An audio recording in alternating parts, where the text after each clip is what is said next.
श्रीराम राम रामेति रमे रामे मनोरमे सहस्रनाम तत्तुल्यं रामनामवरानने। ॐ नमो नारायणाय। ॐ नमो नारायणाय।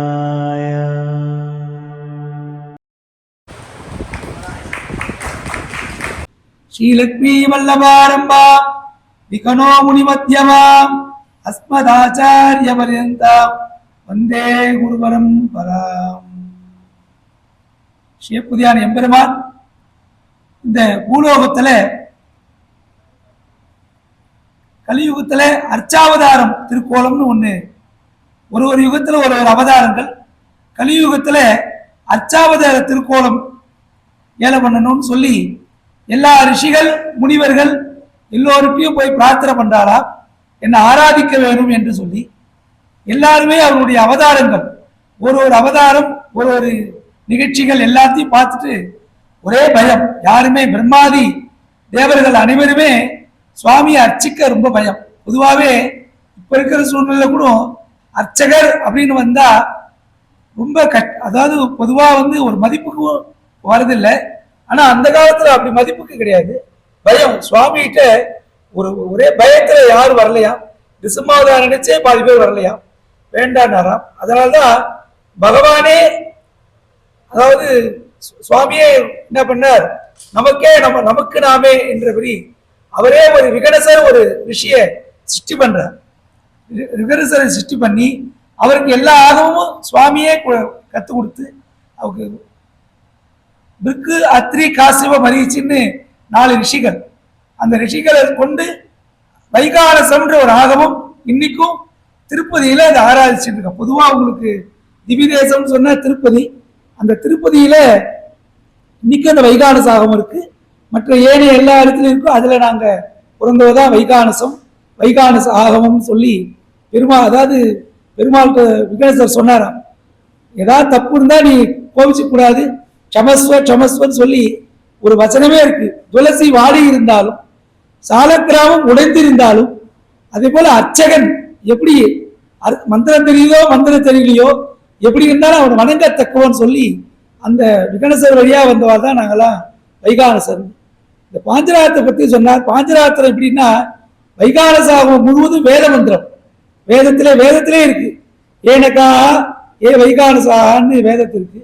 வேதத்தை பத்தி தான் ராமாவதாரத்தை சொல்ல போறோம். வேதம் அப்புறம் அடுத்துதான் ராமன் தான் சொல்ல வரோம், கதைகள் வரப்போகுது. இப்ப இந்த வேதத்திலே இந்த பஞ்சாபியே இருக்கு, வைகானசம் இருக்கு. ஏனக்காக ஏ வைகானசாக ஏவாலாக ஏவால கிள்யான்னு வேதத்திலேயே அந்த மந்திரங்கள் வைகானசை பத்தி சிறப்பா இருக்கு. அப்படிப்பட்ட ஒரு சிறந்த ஆகமமாம் திருப்பதியில நித்தியம் எந்த குறவு, அதாவது காலையில இருந்து நீ பாத்தீங்கன்னா சுப்பிரபாதத்துல இருந்து ஆராதனை வரைக்கும் கரெக்டா இருக்கும்.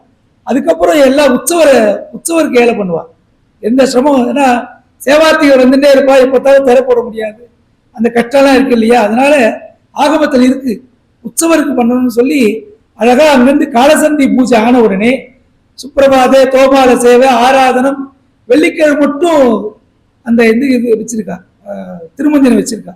சுக்கிரவார திருமஞ்சனம் ரொம்ப சிறப்பா வச்சிருக்கா. அதுக்கு முன்னதா பார்த்தா எல்லா நகையும் கலைஞ்சிருவா, புதன்கிழமை கலைஞ்சிருவா. அழகா நடக்கும், ரூல்ஸா நடக்கும். எல்லாத்தையும் கலைஞ்சி நேரம் இல்லை, ஏன்னா கதவை சாத்தினோடனே உடனே திறக்கணும். ஏன் கதவை சாத்தினோடு கேட்டுட்டு இருக்கா, சாத்தணுமா முழுமையா இல்லை, அதெல்லாம் ஆகமத்துல இருக்கு. அர்த்தஜாம பூஜை இருக்கு, 6 கால பூஜையில சுவாமிய சயன பேரம் ஒண்ணு தனியாவே இருக்கு. அவரு மூலவர சயன பேரம் பண்ண மாட்டார். திருவ கௌத்துக உற்சவ ஸ்ரவண பலிபேரம். பலிபேரம்னா இந்த பிரம்மோத்சவத்துல திக்பலிக்கு வருவார், பலிபேரம்னு சொல்லுவார். அது மாதிரி உற்சவ பேரம்னா உற்சவர் ஆராதிக்க வச்சிருப்பார். அது மாதிரி ஒரு உற்சவ பேரம் தான் வெளியில வருவார், மற்ற எல்லாம் அப்படியே இருப்பார். ஆனா கடைசியா என்ன பண்ணணும்னா எல்லாத்தையும் எடுத்து மூலவற்றை எடுத்து சமர்ப்பிச்சணும், மந்திராட்சதை வச்சு மூலவற்றிலிருந்து தான் கொண்டு வரணும். மூலவற்றிலிருந்து கலாகர்ஷன் சொல்லுவா. இந்த பேரங்களுக்கு 4 பேரத்துக்கும் கொண்டு கொடுத்துட்டு பூஜையெல்லாம் பண்ணி கடைசியா அர்த்தஜாமத்துல தான் சிரவண பேரம், அத திருப்பள்ளி ஏச்சியெல்லாம் பண்ணி அழகா பண்ணிட்டு இருக்கா. அது இங்க திருப்பதியில கரெக்டா நடக்கிறது. அதாவது இன்னைக்கும் விட்டு கொடுக்காம யாரும் உள்ள வர மாட்டார். அர்ச்சகா, அந்த பரிச்சாரகா, கடைசியா அந்த ஜிஆர் சுவாமிகள்லாம் வச்சு இந்த இது படிக்கிறார். பிரபந்தங்கள் என்னவோ எதுவுமே சுவாமிக்கு குறையில்லை. குறையில்லாம 8 மணி வரைக்கும் நடக்கும். அதுக்கப்புறமும் நேர பெருமாள் வந்து வெளியில் வந்துடுவார். கல்யாணோத்சவம், வசந்தோத்சவ மண்டபங்கள், அப்புறம் பிராகாராயி சாயரட்சானா உள்ள போயிடுவார். அப்புறம் அத்தஜாவம் நடக்கும். இதான் இருக்குது. இது பிரகாரம் நீங்க அழகா பார்த்தீங்கன்னா இந்த வைகான சாமம் தெரிஞ்சுக்கலாம். பாஞ்சராத்திர ராகம் எப்போ உருவாச்சு அப்படின்னா, வேதத்தை கொண்டு போயிட்டான் பத்தியா ராட்சசன். அப்ப எங்க வைகான சாகமும் வேதம் தான் இருக்கு. அப்ப வேதம் இருக்கும்பொழுது அப்ப வைகான சாகமும் இல்லை, மந்திரம் சொல்ல முடியாது, வேதமே இல்லைன்னு போது எல்லாம் வேதத்துல உள்ளதான் எடுத்து பண்றோம். த்ரீணி பதாபி சக்கரமே விட்டூர் கோபாதாபியா ததோ தர்மாணி தாரியன்னு விஷ்டவே நமா பாத்தியம் சமர்ப்பயாமி திருத்தேவ பிருத்திவீமேட ஏதாம் விசக்கரமே சதரிசம் மகித்வா அர்க்கியம். ஒன்னு வேத மந்திரமா இருக்கும்போது அந்த வேதமே வந்து எடுத்துன்னு போயிட்டான்னா எப்படி நம்ம வேத மந்திரம் சொல்றது அப்படின்னும் போதுதான் 5 ராத்திரியில உருவாகுது பாஞ்சராத்திர ஆகும். 5 ராத்திரியில தாந்திரிகமான முறை எல்லாம் முத்திரதான், மந்திரமே கிடையாது. பெருமாள் ஆராதனைக்குள்ள இல்ல, பெருமாள் வந்துட்டார், அர்ச்சாவத ஸ்வரூபமா வந்துட்டார் பெருமாள், அவர் ஆராதனைக்கு இல்லையா, அதனால அந்த ஆராதனையை பொருட்டு ஏற்பட்டதுதான் பாஞ்சராத்திராகவும் ஸ்ரீரங்கம் போன்ற திவ்ய தேசங்கள்லாம் இருக்கு. அவாலும் இருக்கா இவாளும் இருக்கா. அதே போல அது எனக்கு பெரிய பாக்கியம். நான் இன்னைய தினம் சூரிய வம்சத்தை பத்தி பேச போறேன், நாளைக்கு சந்திர வம்சத்தை பத்தி பேச போறேன். எனக்கு யாரு பேசணும் அப்படின்னு சொல்லும் போது ரவியாவும் சந்திரனாகும். ரவிச்சந்திரனே வந்து அழகா இன்ட்ரோடியூஸ் பண்ணது எனக்கு ரொம்ப சந்தோஷமா இருக்கு. இன்றைய தினம் சூரிய வம்சத்தை பத்தியே பேசுவோம்.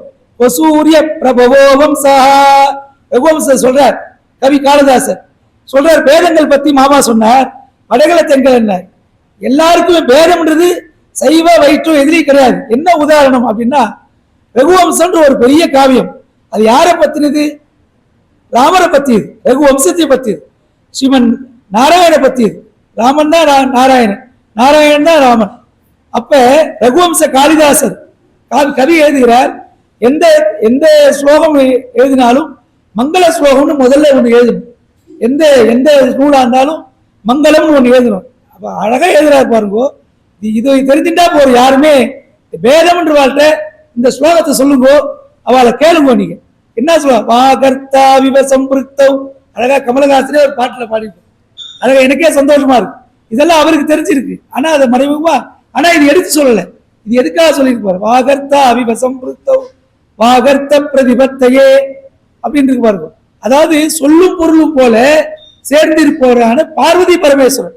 ஏன்னா நாராயணனும் தாயார் வந்து தனிக்கோள் தாயார் தான் இருக்கா. சொல்லும் பொருளும் எப்படி சேர்ந்து இருக்கோ அவ அர்த்தநாரீஸ்வரர் உண்டு, பார்வதி பரமேஸ்வரன் இல்லையா? அங்கே அவ எடுத்துட்டார் பாரு. எழுதுறது ராமாயண காவியம். ராமாய ராமபத்திர சொல்லணுமா வேணாமா? அங்கே அனுமார் ராமர் சொல்லிதான் சீதையை கிடைச்சான். இங்க அது மாதிரி ரகுவம்சத்துல காளிதாசர் ஏதுனல்ல ராம் ராம்னு. ஏன்னா இன்னும் கேட்டா, இப்ப நான் சொல்ல போறேன், அடுத்தது அதுதான் சொல்ல போறேன். ராமாயணத்துக்கு ராமநாமா சொல்லிதான் ராமாயணம் வந்து வால்மீகி எழுதுறாரு இல்லையா? அந்த வால்மீகிக்கு எழுதுறதுக்கு முன்னாடி ராம ராம ராம ராம ராம ராம ராம அப்படி ராமநாமா சொல்லிதான் அந்த வால்மீகின்ற ஒரு பட்டம் ராமாயண தகுதியே அவருக்கு ஏற்பட்டது. அதை அப்புறம் சொல்றேன், கதையில வரும்போது சொல்றேன். அதே போல இந்த வேதம்ன்றது நிச்சயமா கிடையாது. நானும் அழகா விநாயகருக்கு ஆர்த்தி பண்றதோ சிவபெருமான் பண்றதோ சந்தோஷமா பண்ணிட்டு எல்லாரும் சொல்லுவா. ஒரு வயிற்றோடு வந்து கேட்டார், ஏன் சுவாமின்னு. அவற்றையும் இதை சொன்னேன். ரகுவம்ச மகா காவியத்துல முதல் ஸ்லோகம் நீரும் சொல்றீங்களே, அவரு சொல்லுவார். யாரா இருந்தா சொல்லிதாகணும். அது சொல்லாத நூல் படிக்க முடியாது, நூல் வராது. நிச்சயமா மங்கள ஸ்லோகத்தை படிக்காம யாருமே வந்து நூல் முழுமையா முடிக்க முடியாது. அது ஒரு சாஸ்திரம். அழகா சொல்லியிருக்கார். வாகர்த்தா இவ சம்பிருத்தம் வாகர்த்த பிரதிபத்தையே ஜெகத பிதரோ வந்தே பார்வதி பரமேஸ்வரன். உலகத்துக்கே தாய் தந்தைன்னு அவர் சொல்லிட்டதுக்கு அப்புறம் நம்மளாம் என்ன சொல்லுவோம்? தாய் தந்தை பிதரோ துதியா விபக்தி சொல்லியிருக்காரு. பிதரோ ஜெகத பிதரோ வந்தேன்னு. அப்புறம் எங்க ஒரு பேதம் வருமா இருக்கும்? பாஞ்சராத்திரமா வைகானசமா சைவாகமமா என்ன ஆகமோ சொல்லுங்க. இது ஒரு சின்ன உதாரணம். காளிதாசர் வைத்து இது ஒரு பேதங்களை அவர் சொல்லலாம். அப்புறம் நிறைய பாகவதத்துல நிறைய இருக்கு சின்ன ஒரு விசேஷம். இன்னைக்கும் நம்ம பிரதோஷ வழிபாடு பண்ணிட்டு இருக்கோம். ஏன்னா அவதாரம் இல்லை இது. இருந்தாலும் அந்த வேதங்கள் வரும்போது இதை சொன்னா, இதை நம்ம சொல்லிட்டு சொன்னா இன்னும் ரொம்ப அழகா இருக்கும்னு நினைக்கிறேன். ஏன்னா வேதம்ன்றது நிச்சயமா கிடையாது.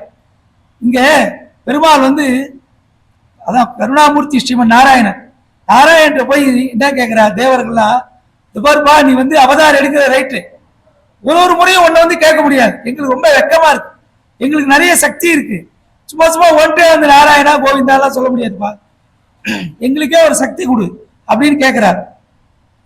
இதே நம்ம யாரா இருந்தா என்ன சொல்லுவோம், இல்ல நாளைக்கு வா அப்படின்னு இல்லையா, நம்ம ரகசியத்தை சொல்ல மாட்டோம், கண்டிப்பா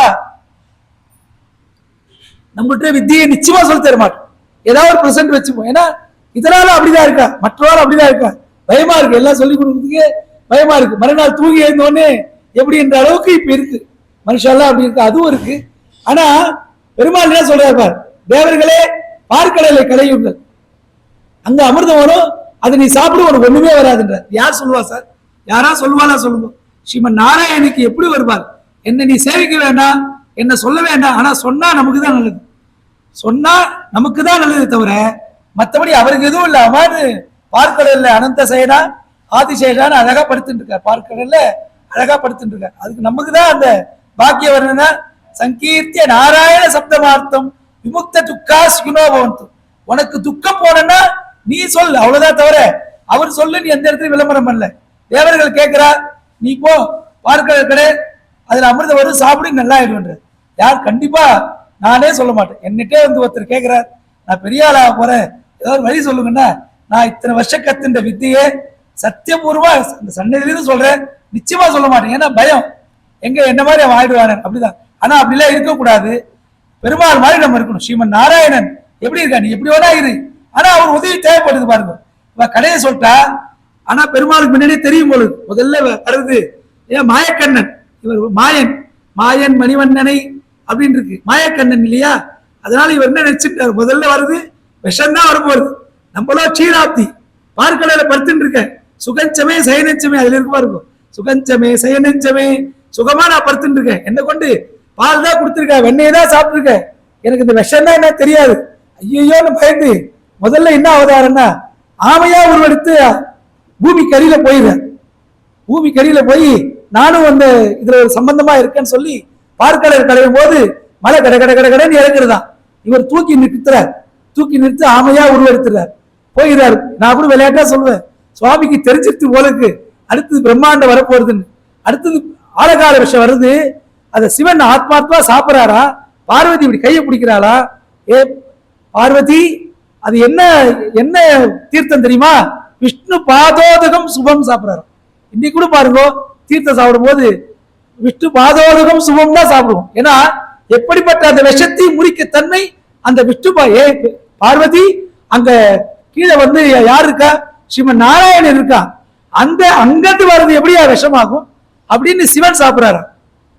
சிவன் சாப்பிட்டு இன்னைக்கும் அது பிரகமானமா நாங்கெல்லாம் நித்தியம் விஷ்ணு சகஸ்ரநாமம் சொல்லுவோம், அந்த விஷ்ணு சகஸ்ரநாமத்தை இன்னைக்கும் பிரதோஷ வேலையில சொல்ல மாட்டோம். ஏன்னா பெருமாள் அங்க போயிடுறார், சிவன் சன்னதிக்கே போயிடுறார், திருமணியத்தை சேவிக்கிறார், திருமணியத்தை பார்க்கிறார் அப்படின்னு இருக்கா. இப்படி எல்லாம் இருக்கும்போது, ஏன்னா அந்த பேதம்னு சொன்னார் பாருங்க, வடகலையில இருக்கு தெங்கலையில இருக்கு எல்லாருக்கும் இருக்கு, எல்லாருக்கும் அந்த பேதம்ன்றது வருது, அந்த பேதமே இல்லை அப்படின்னு சொல்லி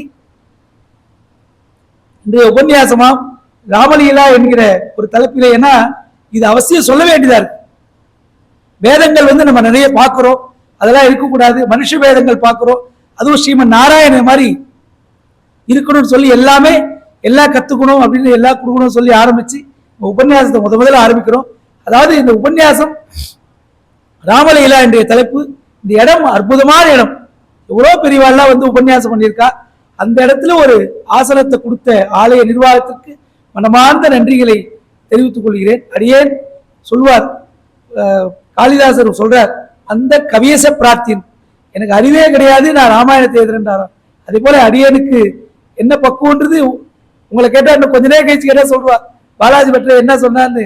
அதே போல இந்த சினிமா இருக்கிறது அப்படிதான், 6 மாசமா 7 மாசமா 8 மாசமா தலைகீழே பிறண்டாலும் பாக்குற ஒரு 2.5 மணி நேரத்துல இல்ல ஆரம்பத்திலே எழுந்து வந்துடுறான் இல்லையா, அவ்வளவு சக்தி பாக்குறவாளுக்கு இருக்கு. அதே போல ஆடியன்ஸ் உங்களெல்லாம் வந்து எல்லா கவி காளிதாசராகவும் பெரிய பெரிய ஒரு இதுவாக தான் நம்ம பார்க்க வேண்டியதா இருக்கு. அப்படிப்பட்ட மகான்கள் நிச்சயமா, மகான்களும் அது மாதிரி மகான்கள்லாம் வந்துடுறா, இந்த ஆடியன்ஸ்கிட்ட எல்லாருமே வந்துடுறான்னு சொல்லி நம்மளும் பக்குவமா அந்த என்ன ரட்சிக்கணும் சொல்லி ஆலய நிர்வாகத்துக்கு மனமார்ந்த நன்றியினை சொல்லி பெருமாள் வேணுகோபால் எல்லா இடத்துலையும் உபன்யாசம் கிடைச்சிருக்கு. இங்க கிடைக்கலையேன்னு கிருஷ்ணர் காதல மட்டும்தான் சொல்லியிருந்தேன். ஏன்னா நங்கநல்லூர்லயும் உபன்யாசம் கல்யாண உற்சவம்னா பாலாஜி பட்டரை தான் கூப்பிடுவா, வாங்கோ சொல்லுங்கோன்னு வா. இந்த ராமச்சரித்திரத்தை டெய்லியே சொல்லியிருக்கேன் கல்யாண உற்சவத்துல. சிங்கப்பூர்லயும் வைகுண்ட ஏகாசியில பத்திரிகை இருக்கு, நான் காமிக்கிறேன். சிங்கப்பூர்லயும் வைகுண்ட ஏகாசியில அவசியம் நான் உபன்யாசம் பண்ணியிருக்கேன். எல்லா இடத்துலையும் லட்சுமிநாதர் காலேஜில் லட்சுமிநாதர் கோயிலில் நித்தியம் திருப்பாவை 30 நாள் சொல்லியிருக்கேன். ஏன்னா இங்க பண்ண முடியாது, ஏன்னா மறுநாள் காத்தால் 2 மணிக்கு ஏந்திருக்கிறான், யாரும் வரமாட்டா. நிச்சயமா இந்த மார்கழி மகோத்சவம் நல்லா சிறப்பாக நடக்கிறது, 2 மணியே நடக்கிறது. அதனால ராத்திரி மாரி உபன்யாசம் பண்ணா வரமாட்டேன், ஏன்னா தூங்கிடுவா. மறுநாள் திருப்பாவை நடக்காது, அதனாலே இதை ஏற்படுத்துறீங்க. திருப்பாவை வேண்டாம், இதுவே காத்தாலே ரொம்ப சிறப்பா இருக்கு, எங்கேயுமே நடக்கல. நிச்சயமா வேணுகோபால சுவாமிக்குள்ள ஆராதனைகளும் பூஜைகளும் அந்த ஆத்மாத்மான அர்ச்சகர் பண்ணும் திருப்பணி எந்த சன்னதியும் நடக்கலன்னு, ஏன்னா எல்லா இடமும் போயிட்டு வந்திருக்கேன். அதை நான் சொல்றேன், நான் ஆத்மார்த்தமா பண்றான்.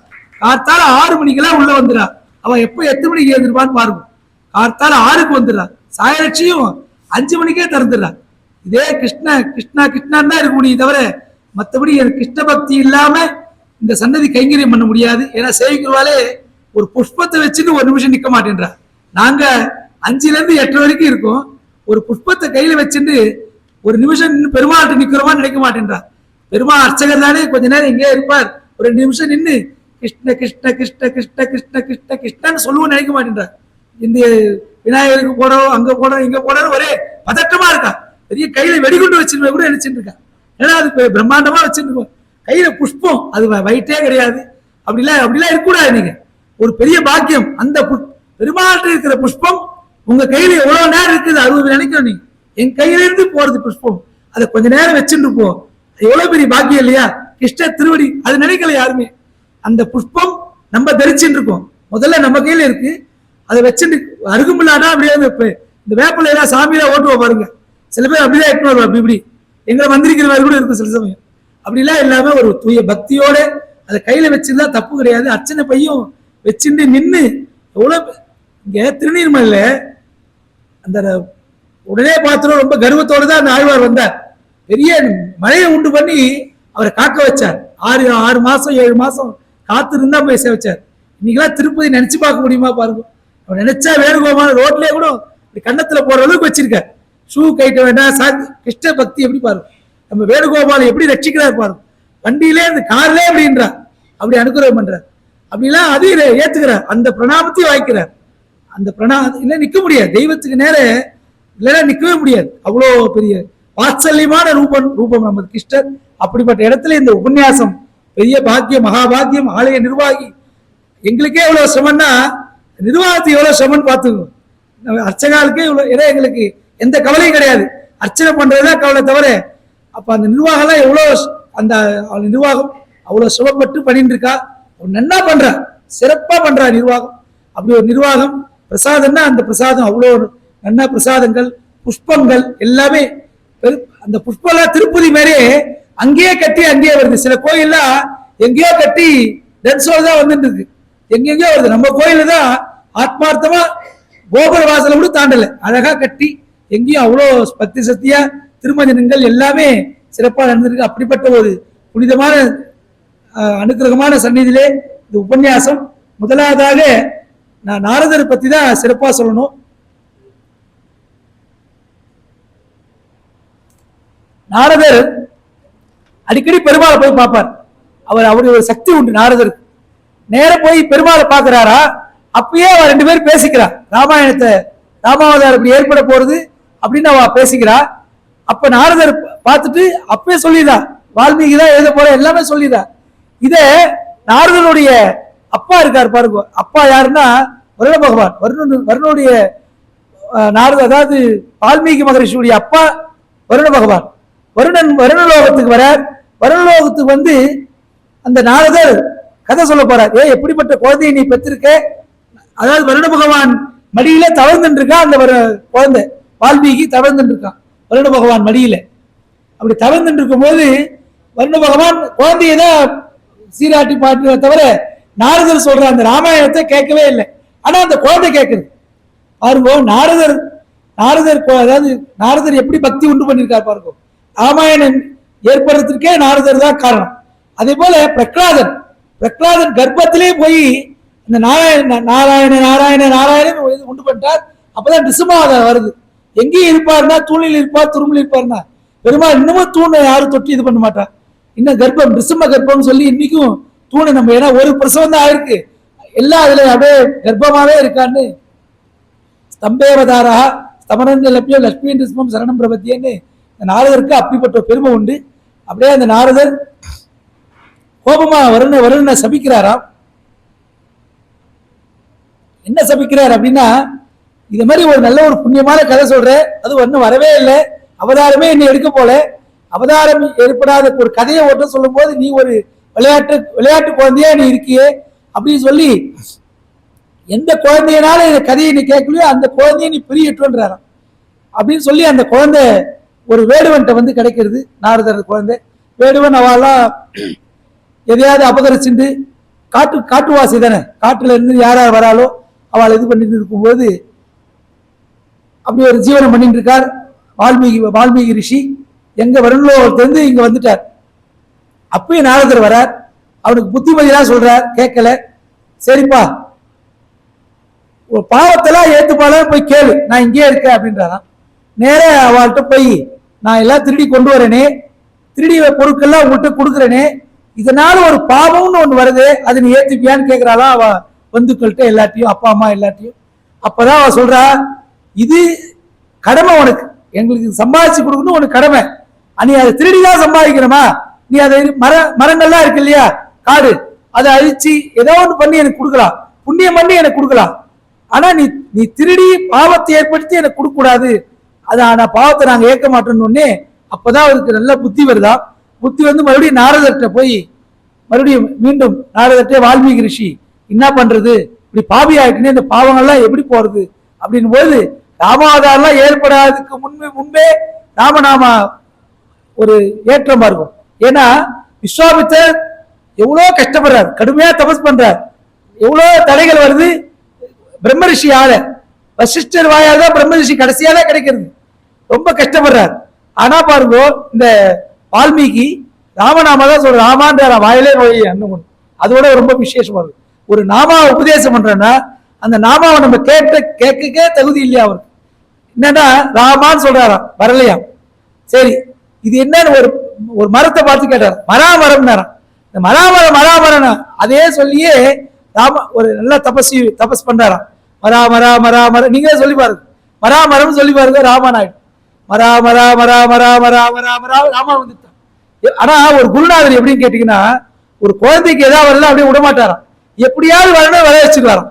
அப்படிதான் நாரதர் அந்த வால்மீகிக்கு இந்த ராமநாமாவை உபதேசம் பண்ணாராம். ராமநாமா உபதேசம் பண்ணி அவர் ரொம்ப தேஜஸ்வியா ஆயிட்டார். இரண்டாவது முறை வரும்போதுதான் ராமாயணத்தை ஏற்றத்துக்கு ஒரு பாக்கியம் கிடைக்கிறது அப்படின்னு கதை போறது. இது ஏன்னா இதே சொல்லிட்டே போனா ராமநாமா வராது, ராமநாமாவுக்கு வந்துடணும், ஏன்னா ராமலீலா அப்படின்னு சொல்லியிருக்கோம். ஏன்னா இது உபகதைகள் சொன்னாதான் வால்மீகி, ஏன்னா நம்மளாம் அடுத்து தபஸ் பண்ணணும், நீங்க ராமநாமா சொல்லணும், ராமநாமா சொன்னா ரொம்ப புண்ணியம், வேற ஒண்ணுமே வேண்டாம். ராம ராம ராம ராம ராம ராம ராம ராம ராம ராம ராம ராம ராம ராம. ஆண்டாள் சொல்றா, ராமரை பத்தி என்ன சொல்லணும்னா, மனத்திற்கு இனியானை பாடவனி வாய் தரவாயினாலும், வேற ஒண்ணுமே சொல்ல, ராமானாலே ஒரு சந்தோஷம் வந்துருமா, ஒரே வரிதான் சொல்லிக்க. ராமனை பத்தி சொல்லும் போது மனத்திற்கு இனியானை பாடவனி வாய் தரவாய், மனத்துக்கு இனிமையா இருப்பானா அந்த ராமன், அந்த ராமநாமாவை சொல்லு அப்படின்னு சொன்னாலாம் ஆண்டாள். அது போல அப்படி ஒரு இனிமையான ராமநாமா, அந்த ராமநாமா வந்து அவதாரத்துக்கெல்லாம் முன்னாடியே ஒரு ஏற்றம் பெற்றது ராமநாமா. ஏன்னா அதுலயும் ஒரு பேதம் இல்லாம ஒரு இது விஷயம் இருக்கு பாருங்க. நாராயணான்னு எல்லாருக்கும் சொன்ன இல்லையா, சங்கீத்ய நாராயண சப்த மாத்திரம் விமுக்த துக்கா சுகினோ பவந்து, எப்படிப்பட்ட துக்கங்கள்லாம் அந்த நாராயண நாராயண நாராயண அப்படின்னு சொல்லிட்டே இருக்காரு இல்லையா. நாரதருக்கே ஒரு வாட்டி கருவம் வந்துதான். இதே போல சாதாரண ஒரு பக்தன் நாராயணான்னு படுத்துருவானா, அவ்வளவுதான். அதே போல நாராயணா ஏந்திருப்பானா, இதான் ரெண்டு பேர் தான் சொல்லுவானா. அவனுக்கு மோட்சம் கொடுத்தானா, என்ன சுவாமி ரொம்ப ஈஸியா மோட்சம் கொடுத்துட்டானா. சரி, நீ அவர் கையில ஒரு கதை தெரிஞ்ச கதை தான், என்ன நாராயண சப்தத்துக்கு அவ்வளவு விசேஷம்னு சொல்ல வர. ஒரு கையில ஒரு எண்ணெயை கொடுத்து உலகம் உள்ளா சுத்துனாராம். ஆனா எண்ணெய் சிந்து கூடாது சொன்னாரா பெருமாள். ஆனா என்ன சிந்து கூடாதுன்னு பெருமாள் சொன்ன வாக்கியம் தவிர நாராயணா மறந்துட்டாராம். அப்ப பெருமாள் சொல்றார், என்னதான் நீ என்ன நினைக்கல, நீ என்னையே தான் நினைச்சனாராம் இல்லையா? என்னையே பார்த்துட்டு இருக்கான். என்ன நீ நினைக்கல, நீ என்னையே தான் நினைச்ச. ஆனா அவன் மாதிரி விவசாயி ரொம்ப கஷ்டப்பட்டாலும் படுக்கும்போது நாராயணா போறோம். ஆனா இந்த ராமசப்தத்துக்கும் எந்த ஒரு சங்கீர்த்தனத்துக்கும் நேரங்காலமே தேவையில்லையா. தூங்கி ஏந்துட்டோம் பல் தேக்கணும்னு கிடையாது, அப்பயே நாராயணா சொல்லலாம். அதாவது நியமங்கள்லாம் கிடையாது. அதனாலதான் வால்மீகிக்கு எந்த சிரமம் இல்லாம பிரம்மரிஷி பட்ட வால்மீகிக்கு இந்த ராமநாமாவில் தான் கிடைச்சது. பிரம்மரிஷி பட்டமே அப்படிதான் கிடைச்சது. அதே போல இந்த நாராயண சப்தம் அவ்வளவு விசேஷம். அதுல இருக்கிற ரான்ற எடுத்துட்டு சொல்லி பாருங்கோ, அது நன்னா இருக்காது. நாராயணன்ற ரா எடுங்கோ. அதே போல பஞ்சாட்சரம் செய்வர்களுக்கெல்லாம் பஞ்சாட்சரம் ரொம்ப முக்கியம். அந்த பஞ்சாட்சரத்துல மாவை எடுத்து சொல்லி பாருங்க, நன்னா இருக்காது. அதை தான் எடுத்து ராமான்னு இவருக்கு வச்சாராம். ராமான்னு வச்சதே இது ரெண்டுமே, இந்த அஷ்டாட்சரமும் பஞ்சாட்சரமும் சேர்ந்துதான். அதனாலதான் ராமசப்தத்துக்கு அவ்வளவு விசேஷம். அவதாரத்துக்கு முன்னையும் அவதாரத்துக்கு முன்னாடியும் சொல்லியிருக்கா. அதே போல அவதாரத்துக்கு யார் காரணம் அப்படின்னா, யாராவது காரணம் வேணும் இல்லை, அவதாரம் ஏற்படவில்லை. புரா விஸ்ரவச புத்திரா, விஸ்ரவசன் ஒரு ரிஷி, நல்ல ரிஷிதான். அவனுக்கு ராவணோ நாம ராட்சசகா, ராட்சசன் ஒரு மகனா இருந்தாராம். ராவணன், கும்பகர்ணன், விபீஷன், அந்த 3 பேர் இருந்தாலாம். அந்த 3 பேர் கடுமையான தபஸ் பண்றா. ரொம்ப தபஸ் பண்ணி பிரம்மாவுக்கு வர கொடுக்குதா தெரியும், மற்றபடி வந்து யோசிக்க மாட்டார். ராவணன் என்ன வர கேட்கிறான்னா, ராவணோ மானுஷாதன்யைஹி, மனிதர்களை தவிர மற்றவர்களால் எனக்கு மரணம் ஏற்படக்கூடாதுன்னு வேண்டினாராம். ஏன்னா மனிதர்கள்லாம் சாதாரண நினைச்சுட்டான். ஆனா நம்ம தான் அஷ்டாவதானின்னு 8 செயலை செய்யக்கூடிய நம்ம இப்ப எப்படின்னு கேட்டீங்கன்னா, இப்ப இந்த சவுண்டை கேட்கறீங்க பாருங்க, அதே சமயம் ராவண நினைக்கலாம் 2 ஆச்சு இல்லையா? அதே போல 8 விதமான செயல் ஒரே நேரத்தில் செய்யலாம். ஆனா இப்ப நீங்க டெஸ்ட் பண்ண வேணா, ஆத்துல போய் டெஸ்ட் பண்ணுவோம், ஏன்னா உபன்யாசம் கெட்டுடும். ஏன்னா 8 செயல் வந்து நம்ம செய்யலாம். அப்படிப்பட்ட மனிதர்களை ரொம்ப துச்சமா நினைச்சானா. மனிதர்கள் அதாவது பிறப்பே ரொம்ப அரிதுன்றான். அரிது மானிடாக பிறப்பல் அரிதுன்றான்.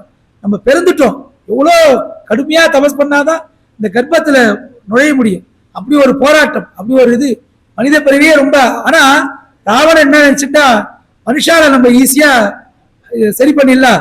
மற்ற தேவர்கள் பெருமாள் ஒரு அவதாரம் பாக்குறான்.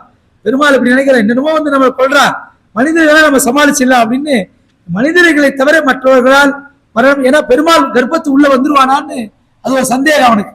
பெருமாள் அவ்வளோலாம் கர்ப்பமே சொல்லுவான். ஒரு ஆழ்வார் பாடுறார், என்ன கர்ப்பம் வேண்டி கிடக்கு, எனக்கு பிறவியே யான் வேண்டேன்டா, எனக்கு பிறவியே வேண்டாம், என்ன ஒரு கஷ்டம் எனக்கு அப்படின்னு கர்ப்பவாசத்தே சொல்லி எனக்கு பிறவியே வேண்டாம் அப்படின்னு சொல்றாரா. ஆனா அப்படிப்பட்ட கர்ப்பத்துக்குள்ள வந்துருவாரா ராமன் அப்படின்னு நினைச்சுட்டு இவன் ராவணோ மானுஷாதன்யன்னு கேட்கிறானா. அதை விட பெரிய கஷ்டம் என்னன்னா, கும்பகர்ணன் நிர்தேவத்துவம்னா சம்ஸ்கிருதம் ரொம்ப விசேஷம். எல்லாரும் சம்ஸ்கிருதத்தை ரொம்ப துச்சமா நினைச்சுக்கிறான். எல்லாம் கண்ணாவனான்னு சொல்றேன். எனக்கே சிசவை கேட்கும்போது கஷ்டமா இருக்கு. ஏன்னா கான்னு 4வது கா, கடகான்னா பானையாகும். அதே கா முதல் கா போட்டீங்கன்னா கடகான்னா பாயாயிடும். கடகா கடகா, கடகானா 4வது கா, கடகானா பாய். அதே போல இந்த சரஸ்வதி பிரத்யட்சமாகி நிர்தே அப்படின்னா தேவர்களே இருக்கக்கூடாது நினைச்சானோ. இன்னைக்கெல்லாம் நம்ம ஹோமம் பண்ணிருக்க கூடாது, கணபதி ஹோமமா பேச முடியாது. நம்ம ஹோமம் பண்ணனா யார் தேவர்கள்லாம் வேணும், முக்கியமா அக்னி பகவான் வேணும் இல்லையா? ஹோமம் பண்ணணும், சுவாமி கணபதி ஹோமம் பண்ணணும் வாங்கணும்னா, கும்பகர்ண வரம் கேட்டானா எப்படி நம்ம இன்னைக்கு கணபதி ஹோமம் பண்ண முடியும்? ஒண்ணுமே வாயு சஞ்சாரமே பண்ண முடியாது.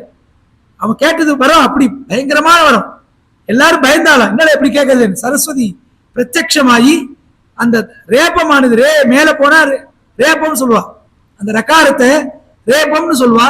அந்த ரேப்பமானது தாக்கு கீழே போயிருத்தான், நித்ராம்னு கேட்டான். அந்த நிர்தேவத்துவம் தேவர்களே இருக்கக்கூடாதுன்னு கேட்கறது பதிலா நித்ராம்னு தூக்கத்தை கேட்டான். அப்படியே தூங்கிட்டே இருந்தாராம். ஜாக்கிரதையா வர சம்ஸ்கிருதம் அவ்வளவு ரொம்ப ஷார்ப். இனிமே விஷயம் தெரிஞ்சு வா, க க க க ஞா சொல்லணும், அழகா சொல்லணும். கா சாதாரணமா சொல்லணும், கா அதை 2வது அழுத்தணும், கா அப்படின்னு சொல்லணும். அப்புறம் கஜகா கஜகான்னா வந்து உங்களுக்கு ரொம்ப சொல்லப்பட வேண்டாம், இன்னொரு வார்த்தையை சேரும் ஈஸியா சொல்லலாம். கா அப்படி அதே போல சா சா அப்படி சாயா அப்படின்ற மாதிரி இருக்கும். சக்கரம் சாயா அது மாதிரி ஜலம் வந்துருது பாருங்க. இதை ப்ரொனவுன்சியேஷன் பண்ணாம எந்த புஸ்தகத்தையும் விஷ்ணு சாயட்டாவும் படிக்காது. விஷ்ணு சாயட்டாவும் கூட பண்ணணும்னா ஓம் விஸ்வஸ்மை நமஹ, ஓம் விஷ்ணவே நமஹ, ஓம் வஷட்காராய நமஹ. வஷட்கா கான்றது முதல் கா. இதே போல சம்ஸ்கிருதத்தை தெரிஞ்சுட்டு ஒரு வெரி சிம்பிள் 4 ககார் அவ்வளவுதான். ஏராளவா சஷ சக அதுதான். அதுல காக்கா கீக்கி அவ்வளவுதான். உட்கார்ந்தா ஒரு அரை மணி நேரம் என்ன ஸ்டெயின் பண்ணா சம்ஸ்கிருதம் கத்துக்கலாம். பாராயணம் 2.5 மணி நேரம் பண்றா, 4 மணி நேரம் பண்ணா அங்க பாராயணம் நாராயணி அங்க இருக்குன்னு அதை பண்றவா முதல்ல சம்ஸ்கிருதத்தை நல்லா தெரிஞ்சுட்டு அப்படி அதை பண்ணா நல்லா இருக்குன்னு அடியனுடைய கருத்து. ஏன்னா நிறைய காதால கேட்கும்போது அவ சொல்ற வரிகள்லாம் அப்படியே அர்த்தம் அனர்த்தமாகும். சொன்ன பாத்தீங்களா, நிர்தேவத்துவம்னு தூக்கத்தை கேட்டாம கடுமையா தபஸ் பண்ணி இங்க ஏமாந்துட்டாம இருக்கும். தூக்கத்தை கேட்டாம இங்க விபீஷணோ விஷ்ணு பக்தி அப்படி கேட்டான். இவனா ராட்சசன், எப்படி விஷ்ணு பக்தி கிடைக்கும்? பிரம்மா கொடுத்துட்டார். பிரம்மா சரி அதுவும் கொடுத்துட்டேன்ட்டார்.